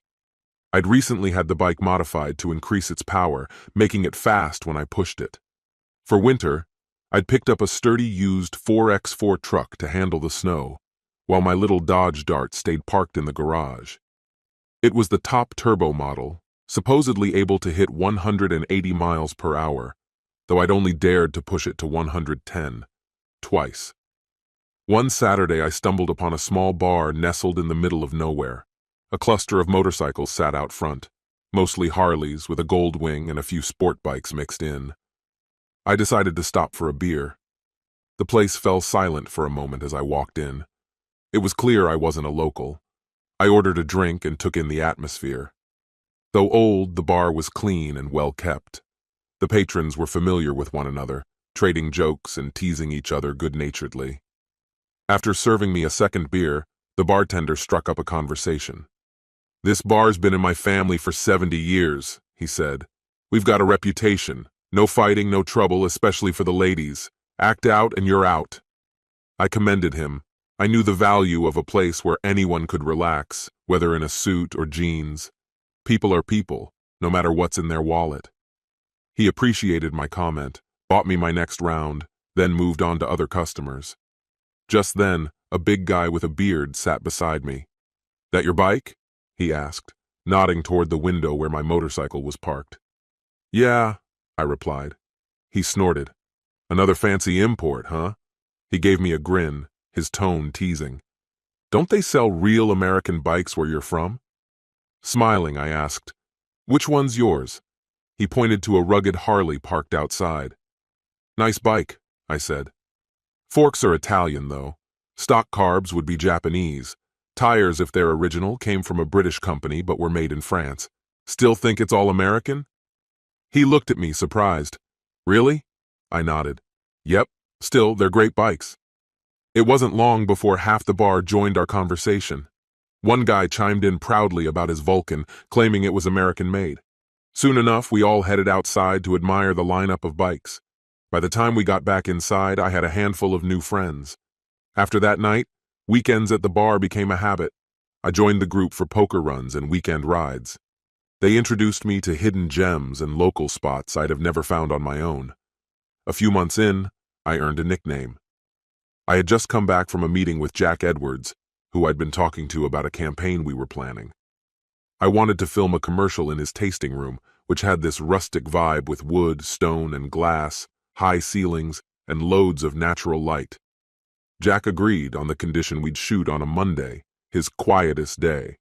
As a thank you, he gave me a case of his wines to try and give feedback on. Each wine name had ties to local history or landmarks. There was Millrace Red, named after an old mill on his property, and Yankee Orchard White, inspired by a friend's apple orchard. This friend, a New Yorker who had settled nearby, had a thing for unique apple varieties. He'd cultivated pink lady apples and used their juice in a white wine blend, creating a crisp, apple-forward drink with just a hint of grape. After a long day, I felt the need to unwind. Since the bar was on my way home, I decided to stop in, forgetting entirely about my attire. When I walked in, the room went silent for a beat before everyone burst into laughter and started teasing. "Where have you been? A funeral?" Fat Bob, who'd been the first person I met at the bar and was now a close friend, was laughing the hardest. Fat Bob and I had become good friends, even sharing my truck when his bike was down and he needed to haul it to the shop. I opened my mouth to explain, but then another voice piped up from behind. "Who's the guy in the suit?" I didn't need to turn around to know it was Amanda Patterson, known as Baby Doll around here. She was barely 5 feet tall, just 20, with fiery red hair, a quick temper, and a sailor's vocabulary. She was something of a bar mascot, and nobody messed with her unless she wanted them to, which she rarely did. "Hey, Amanda," I said, grinning. "I got all dressed up just to ask for your hand in marriage," I joked, dropping to one knee. The whole bar erupted in laughter. Amanda's face turned beet red, and she shot me a look. She had a well-known disdain for love and marriage, likely due to some rough history there. Plus, she couldn't stand being called Amanda. "Not funny!" she snapped. "What's everyone laughing at? Don't make me come over there." Her threat only made them laugh harder. "Well, I won't take that as a no. Sounds like you're still thinking about it. Should I keep the suit on until you make an honest man out of me?" I teased, as she shoved me back and stomped off to the kitchen. Fat Bob helped me up, grinning. "I wouldn't order anything tonight," he warned. "She might spit in it, or worse." On weekends, Amanda helped out in the kitchen for tips and a meal. Later, Ellen, one of the bartenders, filled me in on Amanda's story. She'd had a rough go, broke, staying in a women's shelter during the week, and sleeping at the bar on weekends. It wasn't exactly legal, but no one seemed to mind. "She's a good kid who's just had some bad breaks. We'd give her more hours if we could afford it," Ellen explained. I asked how she got by for food and why she didn't have a job. "Probably soup kitchens," Ellen shrugged. "She's got a record from her teenage years, never finished high school, and she doesn't have a way to get around, so it's tough." Amanda was there most nights, staying as late as possible before heading back to the shelter to make sure she'd have a bed. I don't know why, but I felt this pull to be around her, maybe just to feel connected to someone. Perhaps, somewhere in me, I wanted to give her a spark of hope. I spoke with Helen and Sam, who owned the bar, and made them a proposal. I'd cover her meals throughout the week if Sam would let her work 4 hours each evening, taking care of tables and cleaning up for $100 a week paid in cash. Sam agreed, and I chipped in for half, though she could never know it came from me. "Here," I said, pressing $200 into Ellen's hand. "Take her shopping. She needs a few things. Tell her she can pay you back little by little, maybe $20 a week from her earnings." Ellen later told me it was the first time she'd seen Amanda cry. Amanda used that money carefully, buying just what she needed: some new underwear, 3 inexpensive pairs of jeans, 4 plain t-shirts, and 2 pairs of discounted sneakers. That was all. Ellen recounted it to me, and I couldn't help but think about the contrast. My friend Becky would think nothing of spending more than that on shoes she barely liked, only to discard them later. In fact, Becky likely spent more in a month on makeup than Amanda earned working. Amanda stayed hidden in the kitchen for the rest of the night. Later, Helen mentioned she'd seen Amanda wiping at her eyes, blaming it on chopping onions. I wondered if I'd made her feel uncomfortable. People at the bar had started calling me Suit by then, thinking it was amusing. I'd pop in wearing my work clothes now and then just to play along. Whenever I showed up in a suit, I'd joke with Amanda, asking if she'd changed her mind about disliking me. She'd still curse at me, but this time there was a smile in her eyes. The whole bar looked out for Amanda. One evening, a newcomer started harassing her. She was smiling politely, doing her best to ignore him, but he kept getting bolder. When she leaned over to pick up some empty glasses, he gave her a pinch. Before I even realized it, I'd moved. She shouted, pouring a half-full beer into his face. "Bitch!" he yelled, drawing his arm back to hit her. I grabbed his arm and pulled him from his seat. Sam and a hefty guy they called Fat Boy jumped in, stopping me before I could throw a punch. As we hauled him up, Amanda slapped the guy hard. "Don't you dare touch me again, you jerk! Next time my fiancé won't hold back." She flushed bright red after that, realizing what she'd just said, and darted back into the kitchen. When she re-emerged, she thanked me for stepping in. I grinned. "Couldn't let my future bride get hurt, right? I know you didn't mean it, but maybe let the jerks know you're not available. Just consider it." To everyone's surprise, she gave me a quick kiss on the cheek. After the crowd's whistles and cheers died down, she warned them she'd come after them if they teased her and her boyfriend again. This only made them laugh louder, and she retreated, blushing, back to the kitchen. 3 weeks later, there was a poker run, and we all met at the bar, which had opened the kitchen early to serve breakfast. After I'd eaten, I felt a small tug on my sleeve. Amanda stood there, looking both shy and resolved. "Mind if I ride with you?" she asked. "Of course, if you've got a helmet." She held one up with a small smile. Fat Boy lent me his. She wore jeans and a t-shirt, but it was a cool morning. "You'll need a jacket," I told her. "It's chilly." She hesitated, glancing down. I don't have one. Haven't needed it until now." I sighed, watching her try to keep her hands off of me as she sat on the bike. "Have you been on a bike before?" I asked, and she nodded. "Then you know you have to hold on. Trust me, I won't hurt you, but it's not safe otherwise." I could tell she hated being touched, but slowly, she placed her arms around my waist. We started off slowly until I felt her begin to relax. Then I turned into a Walmart parking lot. She looked at me, confused. "Why are we stopping?" "To get you a jacket. You're shivering." I gave her a look that said I wasn't taking no for an answer. "If you want, you can pay me back later, or you can just accept it as a thank you for riding with me. Either way, we're not going anywhere until you're warm." I pulled her along, ignoring her complaints, and found her a cozy jacket, a warm scarf, and a pair of gloves. She kept grumbling, so I turned to her with a warning. "If you keep this up, I'll leave you right here. You need these, all right? I don't want you getting sick." She rolled her eyes, giving me a smirk. "Thanks, jerk. If you want to waste your money, fine. Can we catch up to the others now?"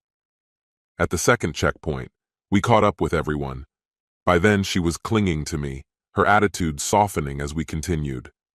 When lunchtime rolled around, we stopped at a buffet. She seemed ready to stay by the bike, but I leaned in close. "You're going in with me. If I have to carry you in, I will. Got it?" She looked annoyed, but didn't argue, and once inside, she helped herself to a hearty meal. By the end of the day, I could tell she had started to relax. We even won a $100 gift card to a Harley store as a prize. I handed it over to her, pressing my hand over her mouth when she looked ready to protest. After a few seconds, I let go, and her eyes were flashing with irritation. If looks could kill, that would have been it. On the way back, things took a turn for the worse. A cold drizzle started, building into a steady rain. We were a mile from my place, about 10 from the bar, so I steered us toward my garage. As soon as we arrived, she hopped off the bike, ripping off the coat, gloves, and scarf, throwing them on the floor along with the gift card. Her face was tight with anger and something else. Hurt. "You think buying me some stuff means you get whatever you want? Here, take it all back," she shouted before turning to walk away. I took a moment to gather myself, then got into my car and went after her. She had made it about a quarter mile down the road, soaked to the skin. I pulled up alongside her. "Amanda, get in the car." "Go away!" she shouted, refusing to even look at me and trying to keep walking. I grabbed her arm. "You have two options.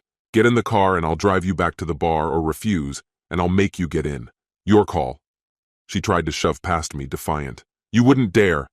But I was bigger, and my patience had worn thin. I pinned her against the hood, giving her a firm slap. She screamed, shocked. 2 more swats followed before she started pleading. "I'll get in. I'll behave. Please, just stop," she said, trembling. I released her and opened the passenger door. She climbed in, silent. We drove for a while before she tried to speak, but I cut her off with a raised hand. "Not a word. If you start, I'll pull over and finish what I started, then leave you here. Understood?" Eyes wide, she nodded. When we reached the bar, I stopped and opened her door. "Out, now!" She stepped out, and I slammed the door before speeding off, tires squealing as I left. I stayed away for 3 weeks, returning only when I knew she'd be gone. Back at the bar, I handed Helen the coat, scarf, and gloves. "Here, they're for Amanda. She can use them, throw them away, whatever. I don't care." Helen and Sam stared at me in disbelief, until Helen finally cracked a grin and slapped me on the arm. "Why'd you go and do that?" I asked, feeling the sting on my cheek. "That's for leaving us with her for 3 weeks without a word.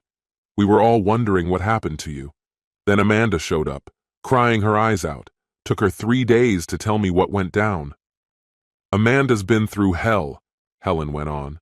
"Abandoned at 15, bounced around foster care until she was old enough to be on her own. After that, straight to the streets. Got tangled up with a guy who treated her like dirt. She's fragile. Kindness scares her. If someone's nice to her, she thinks there's a price to pay," Helen continued, flashing a knowing grin. "Every time a bike goes by, she glances at the door hoping it's you. She'd never say it, but she misses you." Her anger's faded to sadness. "Do her a favor. Stop by when she's here. Talk to her before she drives everyone nuts," Helen urged. So the next night I strolled into the bar, dressed up. "Amanda, come here," I called out. She peeked from the kitchen, eyes wide and wary. I softened my voice. "Amanda, relax. I just want to talk." She edged out slowly, ready to bolt if she had to. I'd already clued Sam and Helen in on my plan, so they were prepared. "Sam, give her the night off," I said. Amanda's face drained of color as Helen chuckled. "It's just tonight, Amanda. You're still on the payroll. Don't worry." "That's right," I reassured her. "Tonight's different. I'm taking you out. First stop, somewhere with a real menu." Sam and Helen exchanged amused smiles. "Not just burgers and fries this time." "We'll catch a movie too," I added, remembering her love for sad films. "Go get ready. You've got 10 minutes. Laughter echoed around the room, and Amanda, cheeks flushed, nervously fidgeted with her jeans. 10 minutes, Amanda," I reminded her, "or I'll do exactly what I did on that rainy night." She gasped and darted to the back. I turned to Helen. "Help her out, would you? She's nervous." Helen kissed my cheek. "Only for you." When Amanda finally reappeared, the crowd erupted in cheers. Helen had styled her hair and done her makeup. She looked stunning. I took her arm, held the door open, and then helped her into the car, buckling her seatbelt as our friends cheered faintly in the background. As we started driving, I asked, "Anywhere special you'd like to eat?" She stared out the window. "Anywhere's fine," she replied softly. I pulled over and looked at her. "Amanda, look at me." She turned, startled. "When I ask a question, I want a straight answer. Where do you want to go?" He looked down, hesitated, then said quietly, "I've always wanted to try lobster, but you don't have to spend so much." Without another word, I drove us to Red Lobster and ordered a dish with 3 types of lobster. She was shy at first, but soon her confidence grew as she tasted each bite. She even offered me some of her food. I smiled. "Thanks, but I'm not a fan of lobster." She looked confused. "Then why'd you bring me here?" "Because you wanted to try it," I replied simply, "and I can still enjoy some shrimp." She smiled and we shared a few bites. After dinner, we headed to a movie theater. There were 8 films showing, and I let her decide which one to see. I had no idea she was into horror, but the gorier the movie, the more she seemed to enjoy it. Afterward, we shared a huge banana split with 2 spoons at a little ice cream shop. For someone so petite, she could certainly put away dessert. The evening felt perfect until we walked past a bank displaying the time and temperature on a bright sign. Then her face fell. "What's wrong?" I asked. She sighed. "It's too late for me to get into the shelter. They won't let me in this late. You'll have to drop me back at the bar." Instead, I nodded and quietly headed toward my own house. She didn't say anything as we pulled into the garage and I switched off the engine. "Listen, Amanda," I told her. "I've got a spare room you can use for the night. It has a lock, so you can have complete privacy." I explained that she could have a comfortable bed, a hot shower, and even breakfast in the morning. No strings attached. "I'll head inside. You're free to stay in the car if you'd prefer, just lock the doors. But you're welcome to come in any time." After 30 minutes, she came inside, looking a bit unsure. I showed her to the spare room, set out fresh towels, handed her an oversized t-shirt to sleep in, and then turned in for the night, locking my own door just for a bit of extra reassurance. The next morning, I was already showered, dressed, and halfway through making breakfast when I knocked on her door. "Time to wake up, sleepyhead. Breakfast is ready," I called, setting out coffee, a ham and cheese omelet, and some toast. Just when I thought she might not come out, she finally shuffled into the kitchen, still wearing my t-shirt, which hung down to her knees and made her look younger. Though still groggy, she polished off everything on her plate. We washed the dishes together, and then I grabbed my travel mug, asking where she'd like to be dropped off. She hesitated. "Usually I go to the library until my shift starts, but it won't open for another 2 hours. I guess you could drop me at the park." I didn't like that idea. "How about you stay here for now? I'll take the truck to work and leave you the car. Just don't scratch it or you'll be in serious trouble," I joked. Her eyes widened. "You trust me that much?" she asked, surprised.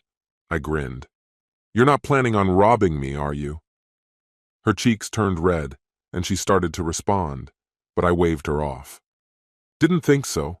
While you're out, would you mind swinging by the dealership and getting the oil changed? It's already paid for, and I'll call them to let them know you're coming." She nodded, and before she could react, I gave her a quick peck on the cheek. "Thanks," I said. "There's food in the fridge, the TV remote is yours, and I'll call later. See you." As I left for work, I glanced back to see her touching her cheek where I'd kissed her. At work, my good mood didn't go unnoticed. One of the secretaries, who had flirted with me early on, shot me a sharp look when she noticed. She was in her mid-30s, a little older than me, and still a bit salty after I hadn't reciprocated her interest. Pouring my coffee, I turned to her. "Actually, I spent last night with a redhead nearly a decade younger than me," I said with a grin. "Remember all that energy we had at that age? I'm lucky I could even make it to work today." Her jaw dropped, and the room erupted in laughter. When I got home later, not only had she gotten the oil changed, but the house was unexpectedly spotless. I was impressed. The place gleamed, spotless. She must have spent hours cleaning. I called up my friend Fat Boy, and he swung by to give me a ride to pick up my car. He wore a huge grin. "What?" I asked, raising an eyebrow. "You and that little doll?" he teased. "Is she as sweet as she looks?" I laughed and shook my head. "You're one dirty old man, you know that? All she got was a bed to herself. If you say so, he chuckled, still grinning. But I wasn't prepared for the scene when we arrived. She bolted over, leaping into my arms, forcing me to catch her as she planted a big kiss on me. A surge of electricity ran through me, making me wonder if my shoes were grounded. The bar crowd erupted with cheers. "Quiet down!" she shouted, her voice rising above the noise. "This is how a woman greets her man." Her enthusiasm took me by surprise. She clung to me, so close that Sam, the manager, had to remind her to get back to work or risk getting fired. As I was leaving, she asked if I'd wait and give her a ride to the shelter later. I couldn't refuse. I started the car and waited. She came out lugging a large backpack, which I lifted into the trunk. "What's in here?" I asked. "Everything I own," she replied, settling into the passenger seat. "There's no safe spot for it at the shelter. It'd be gone the second I set it down." As we drove, I thought about how hard that was. When I missed the turn to the shelter, she broke the silence. "If I don't get there soon, I'll lose my place for the night." "You're not sleeping there tonight. You've got a room at my place. Consider it a thank you for cleaning the house and helping out with errands." She looked like she wanted to argue but didn't. Instead, she cranked up the radio to a station I hated, blasting the volume. That night, she didn't head to bed right away. She took a shower, then came out wearing one of my oversized t-shirts, collapsing onto the couch with the remote in hand. She started flipping through channels. "Hey, I was watching that," I protested. "It's boring," she replied without missing a beat. "And besides, I'm the guest here." She finally settled on a show about 4 girls with some dark secrets. I lasted all of 5 minutes. "If you're watching that, I'm going to bed before I lose brain cells," I said. "Good night, Amanda." When I fell asleep, I could still hear the TV blaring. The next morning I was jolted awake by banging on my door. "Breakfast, sleepyhead!" she called out, mimicking how I'd woken her the day before. "Eat it while it's hot!" She'd made sausage, home fries, and grits. Grits were still an acquired taste for me since I wasn't from the South, but they were starting to grow on me. "You don't keep much food around, huh?" she asked, watching me eat. "I'm a single guy, hardly ever home." "No real need," I replied, chewing on a piece of sausage. When I finished, she stacked the dishes. "Do you need a ride tonight?" I asked as I headed for the door. "I'm off tonight," she said. "But don't worry about me, I've got things to do." "Will I see you later?" I asked, a little too eagerly. She just gave a sly smile. "Maybe. Have a good day." She crossed my mind on and off throughout the day. She was starting to get under my skin. Since Becky, I'd had a few casual dates, nothing serious, just enough to keep from feeling too lonely. But Amanda? I wondered how much of my attraction was genuine and how much was a kind of pity. I weighed my reasons carefully. She was younger than me, had a rough past, and was loud and impulsive, sometimes speaking before thinking. We didn't have much in common. But when her guard was down, she was warm and caring. She was intelligent, resilient, and faced hardships with a quiet grace. I knew she'd be an incredible mother, strong and fiercely protective. Just the thought of her carrying a child brought a smile to my face. She was beautiful, though she didn't realize it. A bit of polish in her style or some makeup would only enhance her beauty, but her allure was already so much more than appearance. As I drove home, I found myself wondering where she was. The idea of her staying at the shelter weighed on me. She deserved so much more. When I stepped inside, a savory aroma filled the air, instantly making my mouth water, though I couldn't quite place what was cooking. Hearing me come in, she stepped out of the kitchen, hair tied back and wearing an apron. She walked up to me and, standing on her toes, kissed my cheek. "Hi, honey. How was work?" she asked, then burst out laughing at the look of surprise on my face. Her laughter faded and she turned serious. "I made dinner. It's nothing special. I'm a good cook, but it's been a while since I've had the chance to practice. It'll be ready in about half an hour." "Have a seat," she said. "I'll grab you a beer, or would you rather have tea? And after dinner we need to talk." Her expression told me it was important. "Tea sounds good," I replied. "Can I help with anything?" I offered. She sighed, a hint of relief in her voice. "I've got it covered. Just sit." Dinner was exceptional. She had made roast pork with basil and rosemary potatoes, crisp asparagus, and fresh homemade bread. It was easily the best meal I'd had in a long time, and I couldn't stop myself from eating more than I should have. She smiled knowingly. "I'll take that as a compliment." "Up for dessert?" she asked, bringing out a banana pudding. After eating so much, I was nearly in a daze as I leaned back in my chair. She shooed me into the living room, handling the cleanup herself. Once done, she pulled a chair in front of the couch and sat down, facing me directly. "How was supper? Is the house clean enough?" she asked. "Honey, I've never seen the place look better, and dinner was outstanding. Where did you learn to cook like that?" Her face softened with a touch of sadness. "My mom? She had her struggles, but she was an amazing cook. She taught me a lot before things went downhill." For a moment, I wanted nothing more than to reach out and hold her. She brushed aside the memories and fixed her gaze on me, her voice steady. "John Charles, I'd like to propose something." She took a breath. "I'd like to rent a room here. I can pay you $50 a week, plus I'll take care of the cooking, cleaning, laundry, even mowing the lawn if you want. I'll stay out of your way, I promise. These last few nights here, it's the happiest I've been in a long time." She paused, her eyes filled with hope. "I don't want to go back to the shelter. Please?" Her words were so sincere, and I could see her heart in them. But I shook my head. Her face fell, and her voice wavered. "I'll get my things. Can you drive me to the shelter?" "No," I said firmly. "You're not going anywhere. Sit down. I need to talk, and I need you to listen without interrupting. Promise?" She nodded, a mix of anxiety and hope flashing across her face. "Here's the deal. You can stay here, but under my terms. First, you don't pay me anything. Your rent will be keeping the house clean, doing the grocery shopping, and making meals. Second, I'll handle the yard work. I actually enjoy it. Third, you keep your job at the bar. You can take the dart for work and any household needs. And fourth, and this is the most important part, you need to go back to school.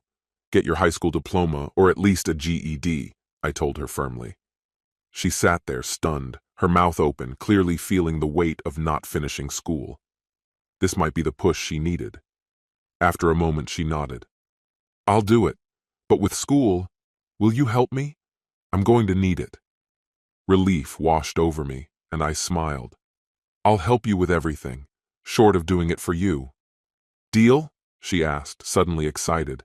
And before I knew it, she was in my lap, kissing me, until she pulled back, blushing. "Sorry," she muttered, cheeks red. I just grinned. "But I have one more condition.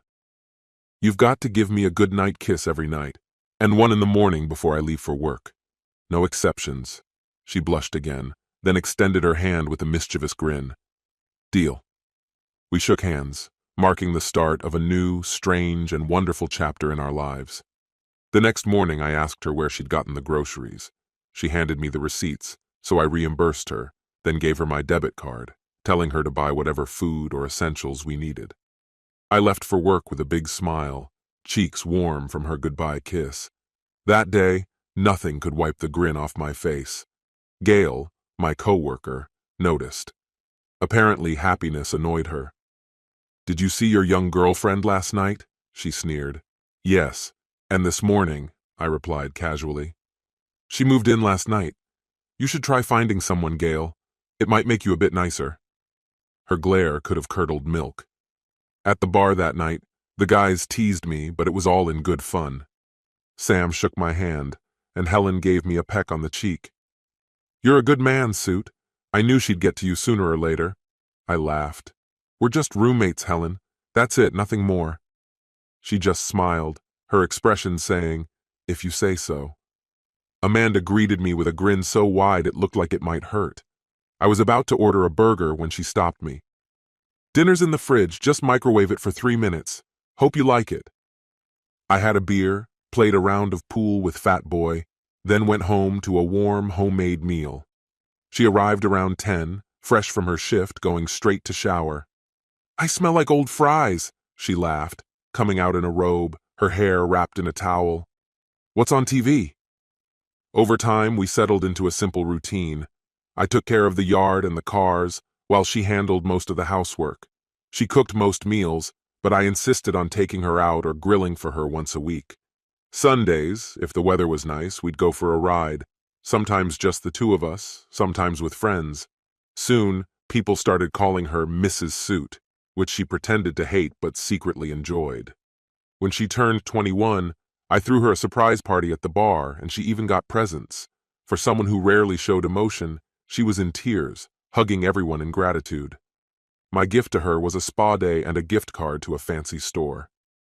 "I'd love to see you in something other than jeans," I teased, and she blushed. Helen nudged me afterward, saying it was time to make things official between us. "I don't even know how she feels," I admitted. Helen shook her head.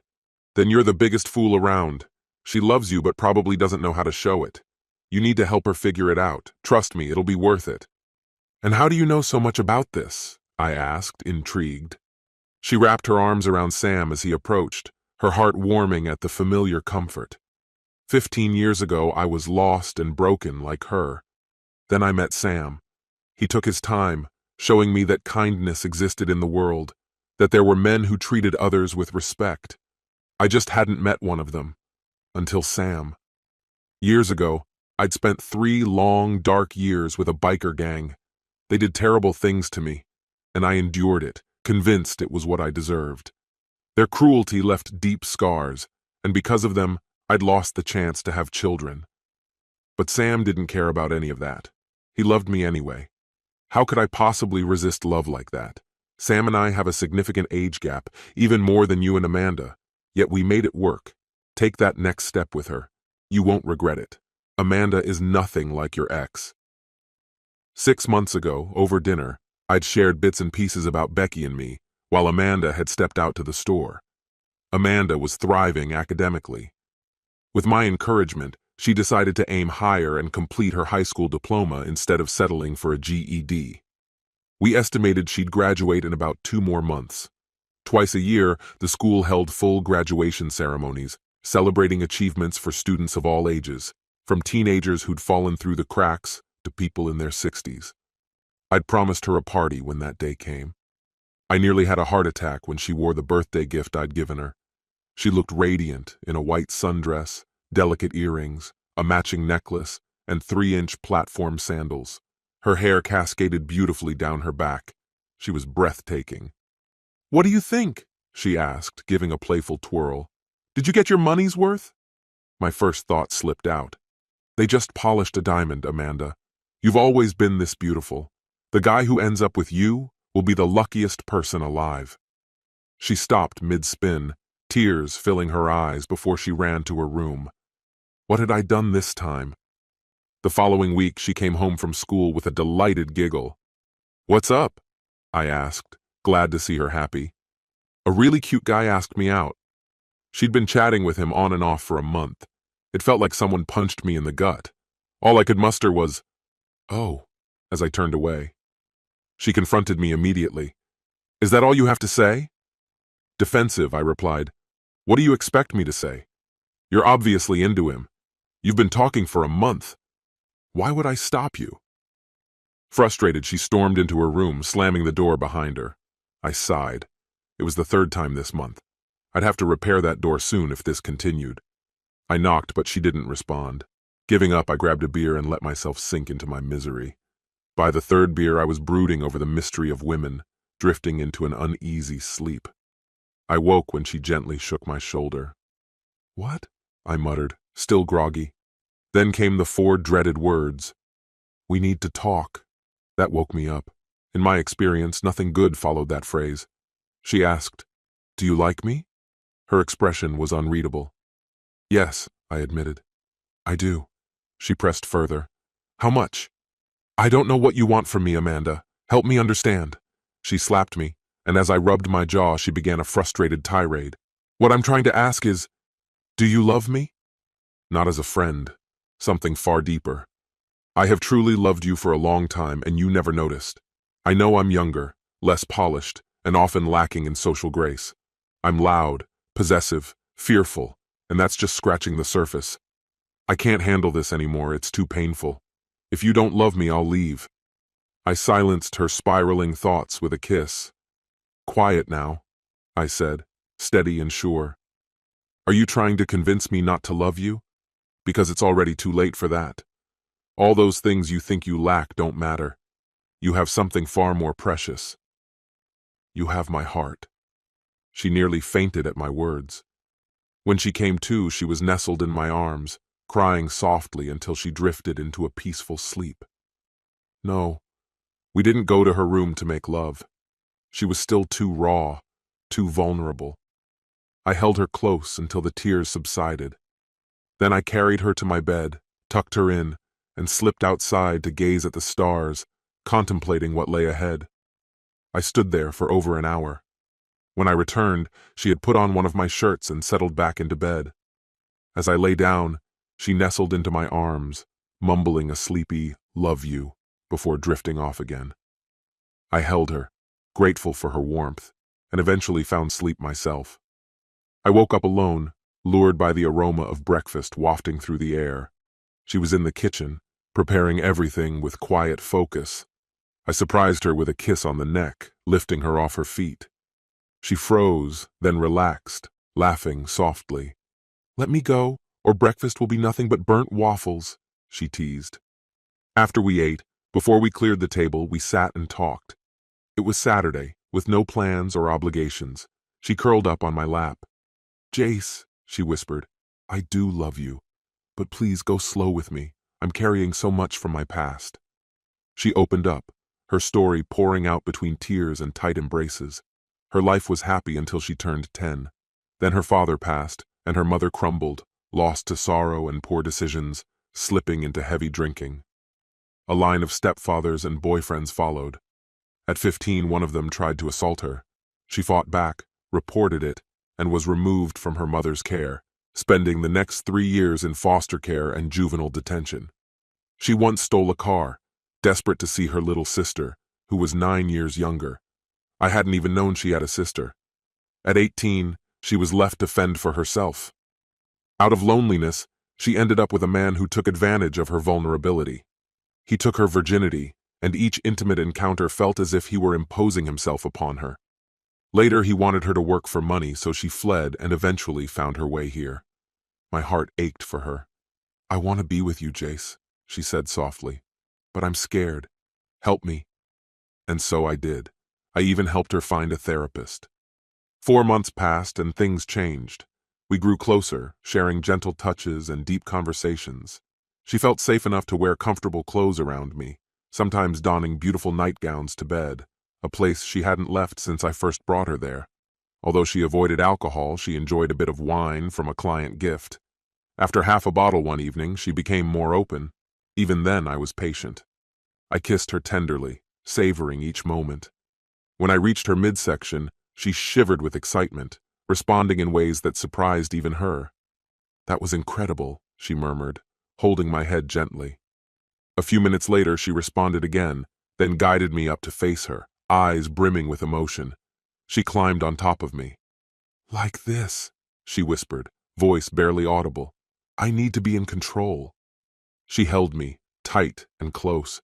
It took a little while to match her rhythm, but soon, she was moving confidently, and I followed her lead, feeling the energy between us grow stronger. The intensity of the moment left her breathless, and she eventually rested against me, drained. The following morning, she gently woke me, her touch both tender and inviting. "Want to try again?" she asked, a playful smile in her eyes. "This time, I'll let you take the lead." When she reached her first peak, she cried out in joy. Later, we tried a different approach that brought even more intensity. She looked so delicate that it seemed my hands could almost envelop her completely. When we finished, we drifted back to sleep. She woke me the same way again, and I found myself growing fond of this gentle routine. "Can we try what we did before, and then I'll take the lead?" she requested. She reached that point of bliss once more, then took her turn on top. Within a few minutes, she was setting the pace, and I gladly kept up with her. That day, we decided to stay off the bikes. She wasn't quite ready to sit on one after that. Instead, we lazed around until afternoon. Finally, I urged her to get dressed, and we headed out. She took the wheel, proudly calling the car hers. At the mall, I guided her to a jewelry store. "Choose one," I said, standing by the engagement rings. She looked up, eyes welling up with surprise. "Are you serious?" With a smile, I knelt down. "Marry me." She managed a tearful yes through happy sobs, and after calming down, tried on several rings before picking a simple, modest one, the one she felt was right. When we arrived at the bar later, the celebrations erupted around us. The women gathered quickly, leaving the men chuckling on the sidelines. "What are they up to?" I asked, watching in amusement. One of the guys laughed, saying, "They're planning the wedding, you clueless fool." They offered me some words of wisdom. If she wants something and you can afford it, just agree and let her have it. And whatever you do, stay out of the way. She had her heart set on a church wedding. We found a nearby church, but there was a requirement to attend services for 6 weeks before the ceremony. It turned out to be a blessing. The Reverend guided us through several counseling sessions that helped us open up about our pasts. I shared the challenges of my first marriage, and she shared parts of her own journey. She looked at me with sincerity and promised she'd never put me through that kind of pain. I believed her. We ended up joining the church, attending regularly but not every week. I teased her about using it as a reason to buy more dresses. She mostly wore dresses outside of work, insisting on keeping her job to have her own money. "The day you say I don't look good in dresses is the day I stop wearing them," she'd joke, smiling. Her wardrobe grew so much she had to rotate her clothes, storing out-of-season items in another bedroom. I can still picture Amanda walking down the aisle. Her gown, a blend of ivory lace and silk, fit her perfectly, highlighting her graceful figure. Her thick hair flowed down her back, gleaming under the lights. Helen stood in as Amanda's mother, and Sam proudly escorted her down the aisle. My best man was Fat Boy. My colleagues came, though Gail wasn't there, and almost everyone from the bar showed up too, escorting our limo to the airport on their bikes. My mom attended as well. She adored Amanda, having always wanted a daughter. Amanda, though more reserved, eventually leaned in and whispered something to my mom that brought happy tears to her eyes. Curious, I asked Amanda about it on our way to the airport. She smiled and said, "I just thanked her for sharing you with me, and promised her some grandchildren." Her words clearly touched my mom. Amanda then steered the conversation toward hints about her honeymoon wardrobe. We decided to honeymoon in Belize. Cancun held memories from my previous marriage that I didn't want to revisit. For Amanda, this was her first international trip, her first real vacation. We made the most of it, savoring the beaches, although Amanda stayed under an umbrella most of the time to protect her fair skin from the sun. It was a beautiful adventure, one that marked the start of countless memories together. As she walked ahead of me, her red hair glistened in the sunlight, catching my eye with every step. Then, with a mischievous smile, she led me to a secluded beach where, to my surprise, tops were entirely optional. Amanda slipped off her cover-up, leaving only the smallest of bikini bottoms. "Close your mouth, honey," she teased. "I wanted to give you a memory you wouldn't forget." She sauntered along the shore, nearly bare, fully aware of the stares trailing her. "This ought to make an impression," she said. "Knowing no one else but you can ever touch me should make it all the more thrilling." I'll admit, I had to jump into the ocean every few minutes to cool off, but the water was warm and offered little relief. Her figure was petite but perfectly proportioned, accentuating her curves in a way that made heads turn. Men lost track of their conversations when she walked past, and I even saw one wife nudge her husband to keep him from staring. That night, we came together with a passion that left us both breathless. For the next 6 months, life felt like a dream. I eventually convinced Amanda to leave her bartending job to spend more time with me. She grumbled at first but relented, flashing a familiar, sly smile that told me she had plans of her own. Soon after, she enrolled in classes to pursue a degree in hospitality and food management. I supported her fully, though I couldn't quite see the appeal. Then, one afternoon, I got a call from her while I was at work. Her voice was tense. "Honey, I need you to come home right now. It's urgent. I left immediately. When I arrived, I found her pacing, visibly anxious. She threw herself into my arms, her worry radiating. I was truly alarmed when she began with, "Honey, do you love me?" "Do I even need to answer that?" I replied, trying to ease her tension. She took a deep breath, clasped my hand, and said, "I have something to tell you and something to ask, but please let me finish before you respond." She explained that she'd been trying to reconnect with her younger sister for weeks now, a sister she hadn't seen since she was just 4 years old. Her sister was 12 now, and it pained Amanda that while her life had turned out well, her little sister had grown up in foster care. "I found her," Amanda said softly, her voice breaking. "But she doesn't remember me." That was hard to take. "She looks a lot like our dad." "That's amazing news, honey," I assured her. "Give her time. She'll warm up to you. Is she with a good family? Was she adopted? Tell me everything." Tears slid down her cheeks as she shook her head. "No," she whispered, sadness thick in her voice. "She wasn't adopted. And the place where she was staying, it was bad. So bad that they had to pull all the kids out." "Where is she now?" I asked, trying to keep my voice steady. "You didn't lose her again, did you?" Amanda held my hand tightly, looking at me with resolve. "No, she's safe. She's actually here. She's in our spare bedroom." It took me a moment to process, but I nodded, and Amanda brought her out to meet me. Her sister, though only 12, was already taller than Amanda. Her hair was dark, her nose broader, but aside from those differences, they looked uncannily alike. The same soft mouth, graceful neck, and expressive hands. Amanda introduced us, and I extended my hand, realizing that a hug might be too much. "It's so nice to finally meet you, Celeste. Amanda's told me a lot about you." Celeste's eyes narrowed, her voice dripping with bitterness. "Oh, really? Then where has she been all this time? Why didn't she come for me sooner? I could have been out of that awful place years ago." Her anger shook me to my core.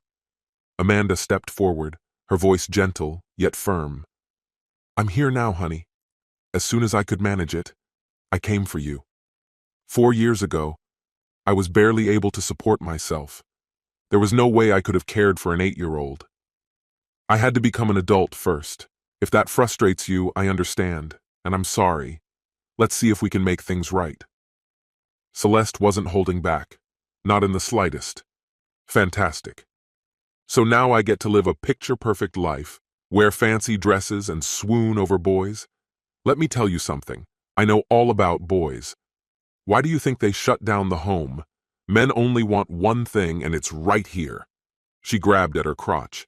"The moment you step out of here, your husband will try to make me do things. Let's just cut to the chase. Give me some money and I'll be yours for the night. Deal?" Amanda was too stunned to speak. Rage bubbled up in me.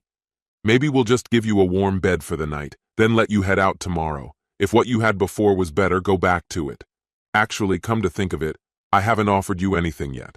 Let me tell you this. If we decide to welcome you into our home, you'll watch your mouth and show us some respect.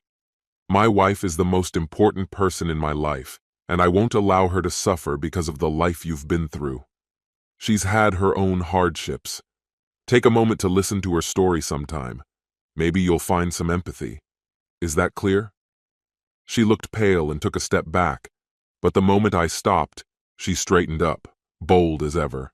"Screw you. I don't need a father figure. I don't need a sister or a mother. I don't need anything from either of you. Got it?" I turned to Amanda and wrapped my arms around her. She began to cry, and I gently stroked her hair. "I'm sorry, sweetheart. I know how much this meant to you. It looks like maybe it's too late. But it's not your fault, you hear me? It's not your fault. Maybe one day she'll understand that." I stepped back and looked at them both. "I'm going to start the grill. You two can talk things out. Celeste, you'll be staying here tonight. Please be respectful and stop with the swearing." They talked while I set up the grill and started cooking. I left the curtains open just in case. I could hear raised voices, saw Amanda's tears. It was heartbreaking. Then Amanda said something that made Celeste cry too, and suddenly they were hugging. Maybe there was hope. Dinner was quiet. No outbursts. Celeste devoured 2 steaks and 2 big baked potatoes. She even helped Amanda wash the dishes. Later, they came into the living room to tell me they were heading out for a bit, probably to pick up some things for Celeste. While they were gone, I sat and thought, wondering what kind of society could treat children like they're disposable. They came back, and Celeste was actually laughing. She even said goodnight to us, proudly showing off new footed pajamas. Once she was asleep, Amanda and I talked in bed. Can we keep her, even if just for a while? I'll look after her. You won't even notice she's here. I chuckled. I doubt that. All right. She can stay for now, but she has to follow the rules. Thank you, sweetheart. I knew I could count on you. The state was thrilled to grant Amanda custody. She had a stable marriage, lived in a good neighborhood, and had excellent references. To their surprise, there was no cost for them. I brought up her Social Security benefits, which hadn't been claimed. No one had even applied. I found an attorney to take care of it, and once it was sorted, we received the back pay owed to her over the past 8 years, since we were now her legal guardians. Additionally, she was granted $700 monthly payments until she turned 18. We set that money aside in a college fund for her. She would have access to it at 18 if she chose to go to college, or at 21 if she decided otherwise. If she managed it wisely, it would almost cover 4 years of school. We hoped Celeste would be more appreciative, but she wasn't. She complained that she should get the money earlier so she could buy a car, which was still nearly 4 years away. We figured time would change her perspective. To ease the tension on Amanda, I played the role of the bad guy when we enforced the rules.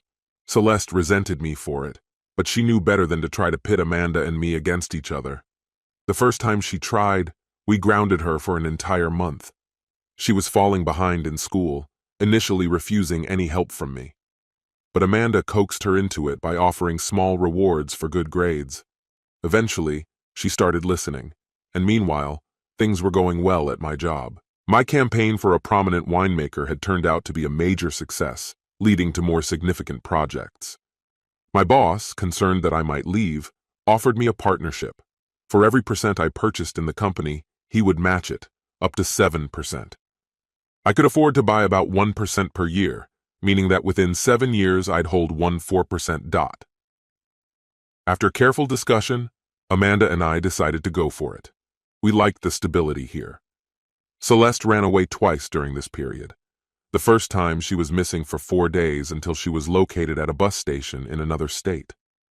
Amanda was heartbroken the entire time she was gone. When Celeste returned, she was defiant and angry. I waited until we had a private moment and laid things out plainly. You'd be a great kid if you just let yourself. You're smart enough to see what life would be like on the streets. A tough, short life, probably over by 30. Is that what you want? I told her that if she ran away again, she wouldn't be coming back. In 3 years, she'd be 16. I promised to pay any court fees for emancipation, give her the Social Security money, and let her go. But I couldn't let Amanda keep worrying over her like this. She seemed genuinely shaken. About 6 months later, she didn't come home from school. When she did return, she found all the doors locked. Luckily, Amanda wasn't home. I opened the door just enough to speak through the screen, telling her, "Your things are already packed. You can wait here for social services. I called them and they'll be here in about 45 minutes. I let her inside and she curled up on the couch, rocking back and forth. It wasn't long before she broke down, crying, and began pleading. "Please, please don't make me leave. I'll be good, I swear. I didn't mean to run off. I panicked when I got caught smoking at school. They suspended me for 3 days. I didn't know what else to do. It would break Amanda's heart." Her admission surprised me, as I knew how much she disliked smoking. "Were you smoking?" I asked. "No, but I was with the kids who were skipping class," she replied. "Please don't make me leave." I looked at her steadily. "Celeste, look at me," I said, and she raised her head. "You have a support system here. Amanda loves you. I love you. We're a family, and we're here to give you guidance, a stable home, and love. Let us handle things, all right? You should have come straight to us with this. Yes, there would have been consequences, and we'd have been disappointed, but our love for you wouldn't have changed." Her tears flowed even more as I told her I loved her, and she collapsed into my arms, sobbing. Just then, Amanda walked in, looking uneasy. "What's going on?" she asked. I turned to her with a gentle smile. "Our little girl's growing up," I said. "She made a mistake, got into trouble, but she came home and told me everything. I think she realizes where she went wrong and feels truly sorry. I'll let her explain it all to you." I hugged her one last time before stepping outside. By the mailbox, the DSS worker was waiting. "Hey, Denise," I greeted her. "Sorry for the alarm. She got into a bit of trouble at school, just a 3-day suspension. Nothing serious, but she was really scared to come to us. Amanda's with her now, trying to work through it." Denise gave a thoughtful nod. "I should probably go in, but I trust you," she said, relieved. "Now I can finally get home and make dinner for Fred, a family meal for once." "Thanks for understanding, Denise. And hey, why don't you and Fred come over this Sunday? I'm planning to roast some Boston butts." She smiled, though she declined. "Sounds great, Jace, but it's homecoming at our church. There's going to be a big feast. Why don't you join us? You'd actually be helping me in this little friendly competition we have about who can bring the most guests." I promised I'd check with Amanda and the girls and headed back inside. "Who was that?" Amanda asked as I closed the door. "Denise. She invited us to her church's homecoming. Are you interested?" "I think that sounds nice. They have that new young reverend, right? I've heard good things about him. I'll call her to see if we can bring anything." Celeste watched me with a grin that I tried, unsuccessfully, to counter with a stern look. She got up, chuckling. "I know I'm grounded for a month, but I can still go to church, right? Bobby Smith goes there too, doesn't he?" I shot her a look. "Celeste, you're 13. Boys can wait a lot longer." Amanda and Celeste exchanged knowing smiles, and she teased, "Men then," as she went off to help her sister with dinner. At that moment, I felt certain that everything would be okay for our family. The week had been eventful. Celeste made the honor roll for the first time and would soon start learning to drive. Just the thought of her behind the wheel made my stomach churn. And tonight, Amanda graduated, holding her diploma high with pride. She gave a heartfelt speech that left everyone moved to tears, speaking of her childhood, her bond with Celeste, and the strength she found in those who believed in her. She even thanked me for being a supportive husband and her sister for being her anchor. "Have faith, keep hoping, and believe in yourself," she told the crowd. "You might not get as lucky as I did, but you'll be better for trying." The next day, we held a cookout to celebrate. Our house was bustling with people. Mom came down, friends from the bar, my colleagues, including my boss, and even Denise from DSS. Jack Edwards and his wife, who I thought were still in Italy, dropped by. After the crowd cleared out, they offered to take Celeste for the weekend. Having married late, they never had kids, so spending time with her meant a lot.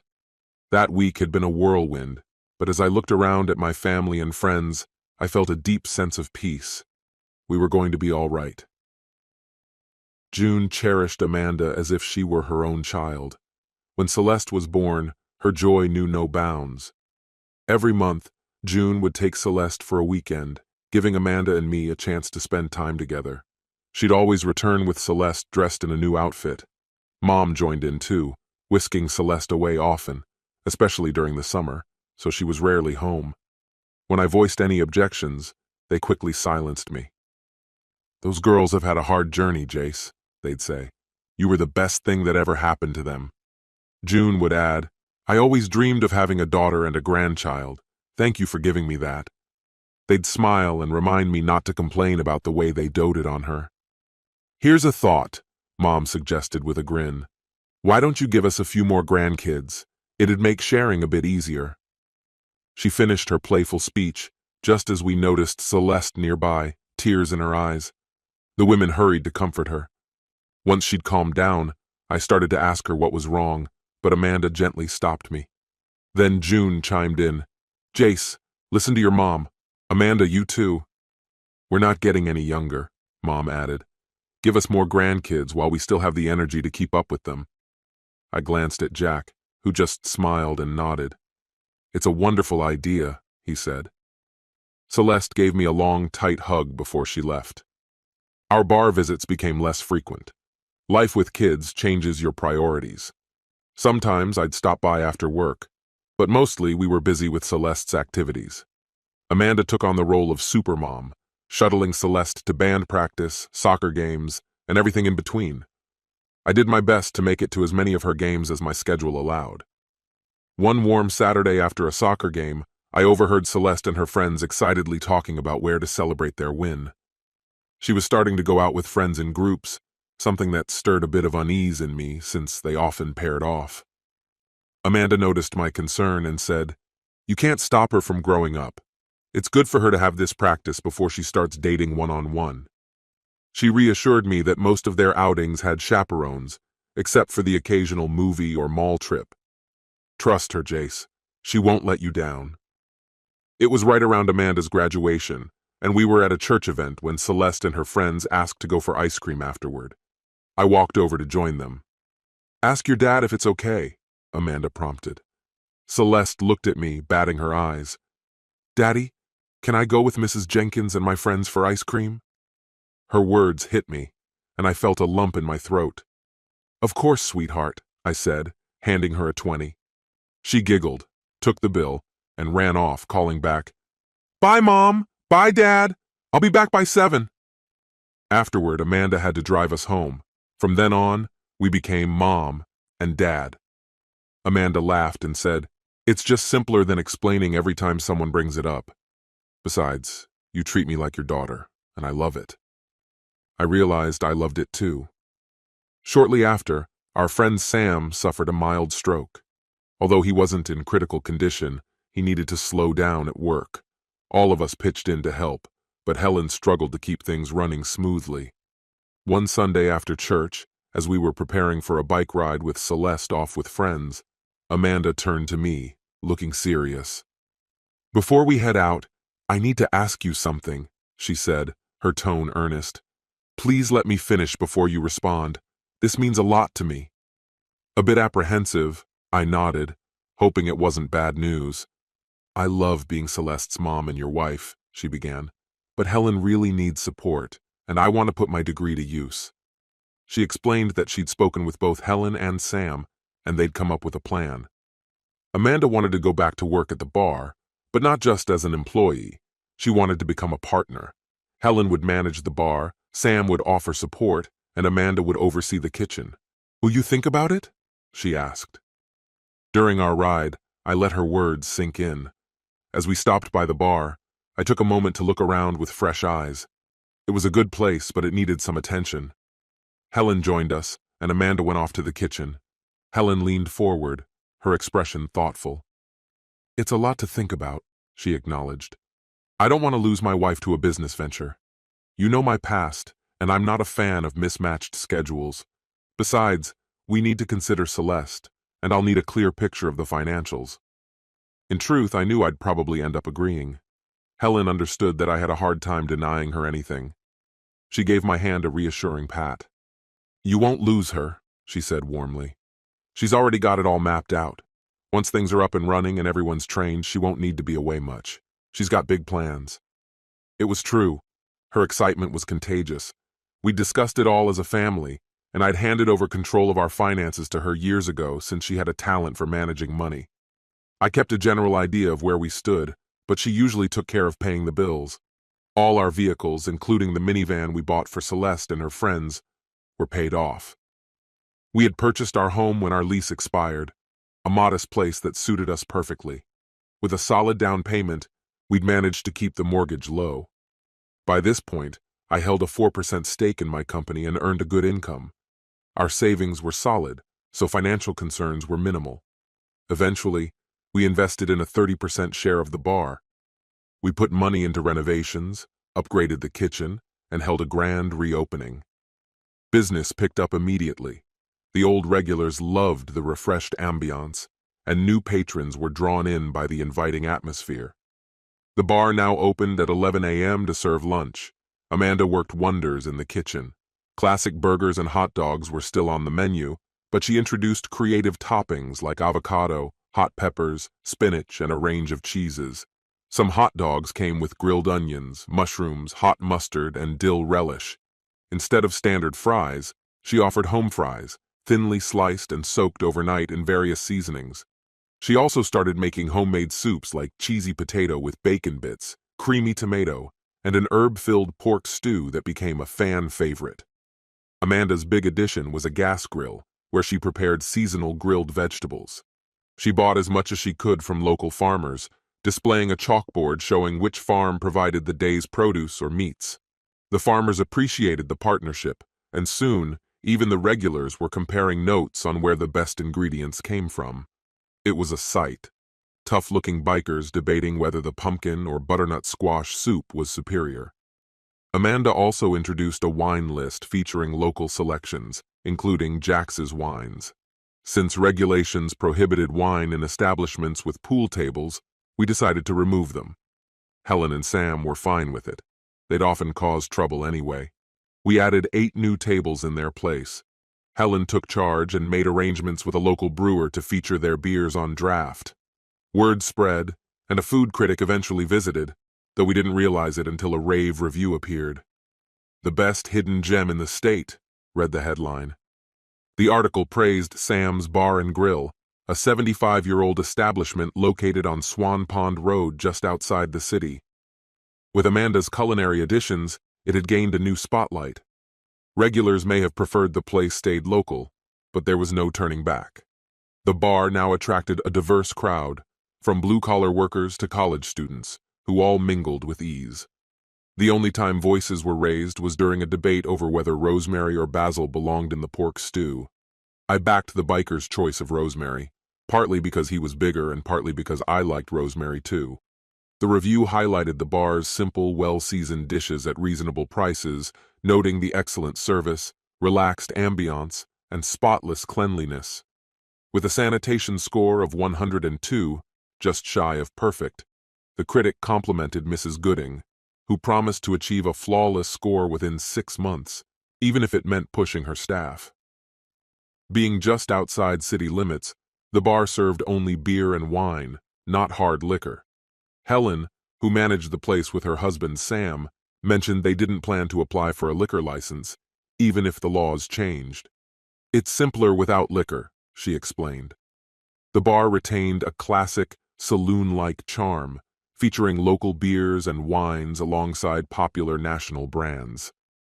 The staff here is exceptionally knowledgeable, able to explain the nuances of different beers and wines with ease. Though it's a bit off the beaten path, it's absolutely worth the trip. I've visited 3 times, tried 3 different dishes, and each experience has left me impressed with both quality and service. One thing you can't miss: the banana pudding. It's the best I've ever tasted, hands down. When I mentioned this, Helen and Amanda just shared a knowing smile. "I had no idea who he was," Amanda said later. "I just thought he was another curious customer who knew his food."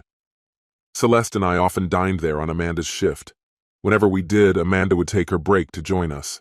Celeste was already dreaming of working there once she reached the right age, and I was fully supportive. The place had grown more family-friendly, with most heavy drinking confined to the bar area. Thursdays attracted a big biker crowd, especially the local Harley group. They wanted to make it their meeting spot, but we lacked a private room. That changed when Amanda, Sam, and Helen decided to expand. They hired an architect, and soon the place was nearly 3 times larger. Even then, it was bustling. Around that time, I had acquired an 8% share in our agency. Celeste, now 16, started working part-time, learning kitchen skills from her sister mom. She hoped to attend culinary school after high school. She had her eye on a dark-colored car, but I wasn't about to give a fast car to a teenager. Instead, we got her a Mustang, a V6 that still had plenty of power. Amanda was nearing 26, and we both felt ready to start a family. She was on board but preferred to wait until Celeste graduated so she could focus fully on the baby. When Celeste overheard us, she laughed. "Mom, I'm not a baby. I can take care of myself. You should give Dad another kid while he's still young enough to help out." She made a fair point, though Amanda just chuckled, saying we'd discuss it later.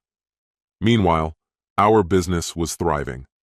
The ad campaign I designed for Jack brought in a wave of clients, especially from the alcohol industry.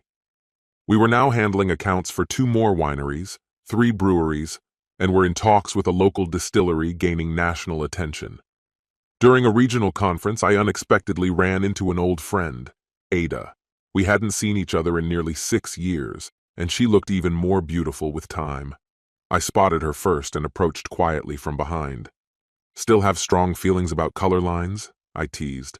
"I gave up waiting for you, but you'd have no shortage of admirers here."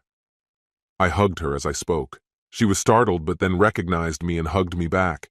"Jace, I can't believe it. Where have you been? You just vanished. I've missed you. There were times I could have really used your advice." We found a table and talked for over an hour. She confided that she'd divorced after discovering her husband's infidelity.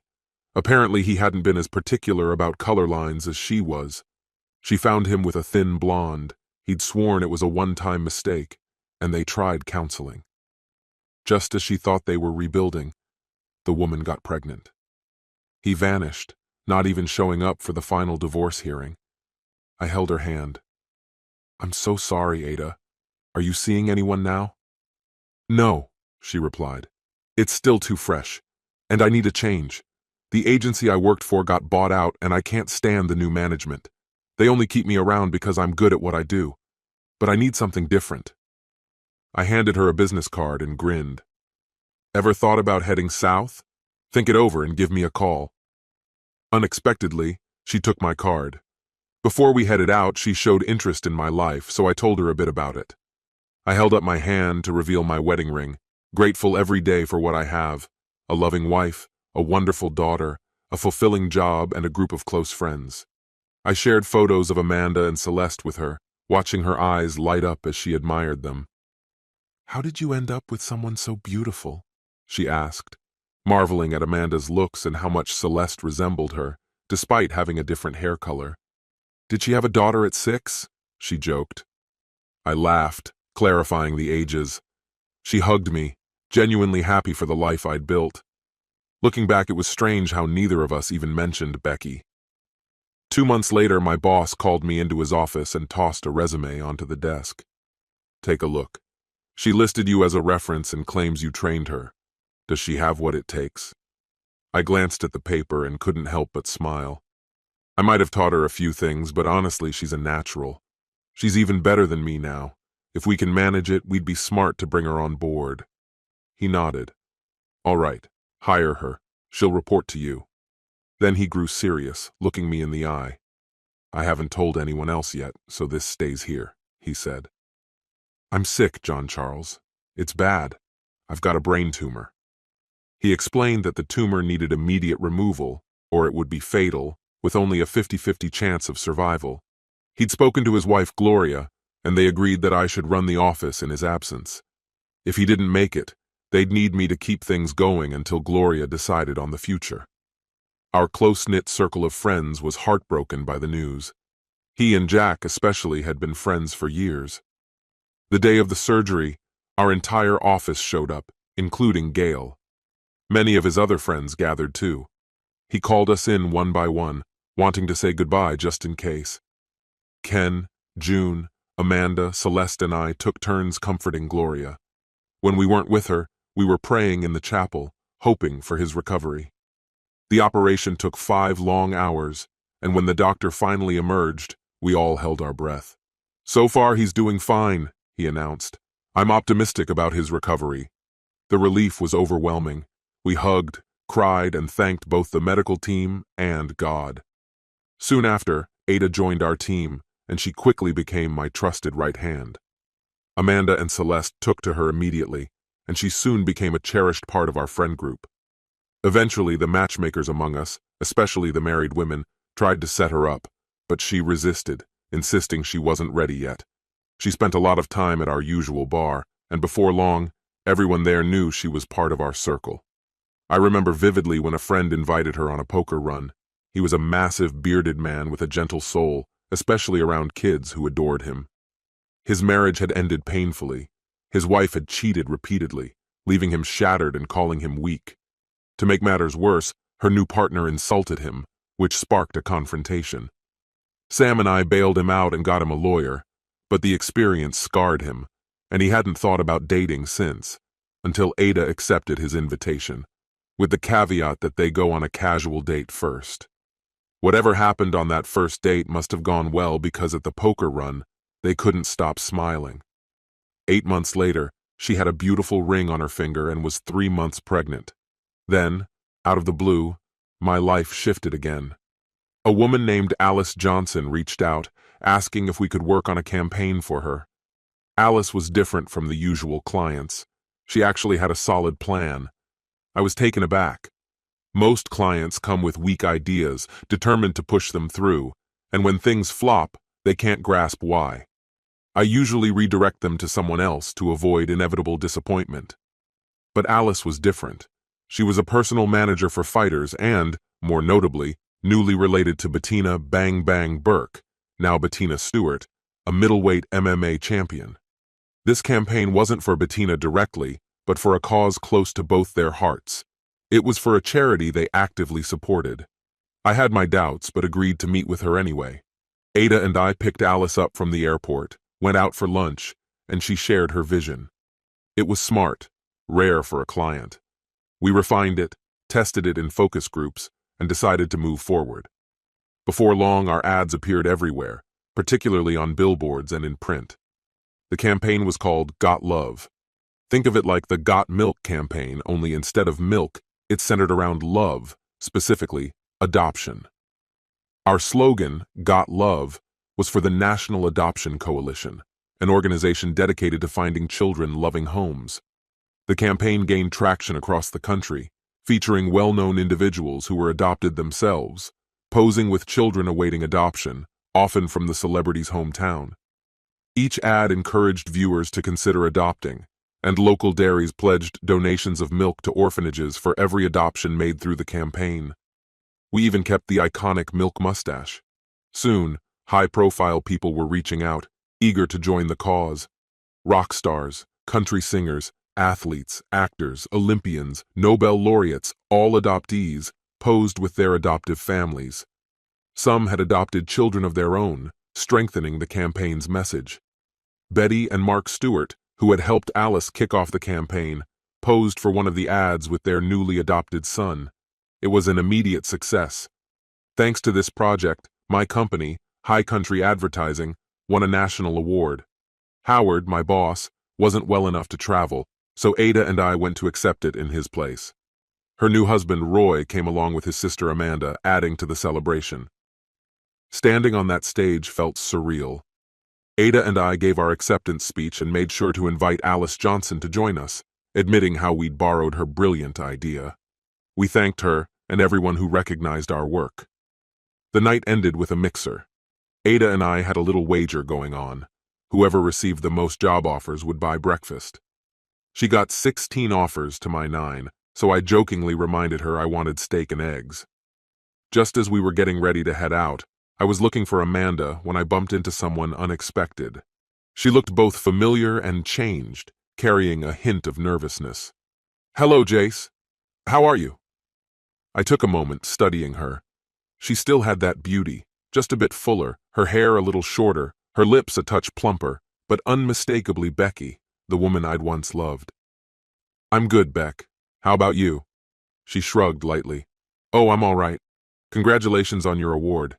It was nice to see Ada again. She told me she works for you now." I corrected her gently. "I'd say she works with me. I'm a part owner and manager at High Country Advertising. Started after everything happened. I like it there. I like the place, the people." Her gaze drifted to my left hand, where I wore a wedding ring. "Looks like there's someone here you really care about," she noted, a mix of curiosity and something unspoken in her eyes. I smiled, rubbing the ring. "Yes, there is. And I see you found someone too." She glanced at the sizable ring on her own finger, twisting it nervously. "I have, and I'm happy." Her voice softened as she added, "But Jace, late at night, when you're lying next to her, do you ever think about me? If you'd forgiven me, we could still be together." I sighed, feeling a wave of old memories. "I used to think about you a lot, Becky. But then I met Amanda, and you became a part of my past. Now and then, something reminds me of the good times, but it doesn't last. Without warning, she reached for my hand. We could try again. If you'd take me back, I'd leave him in a heartbeat. I've never truly moved on from you. We belong together. As I gently took her hand from my arm, I heard a faint gasp behind me. No, Becky.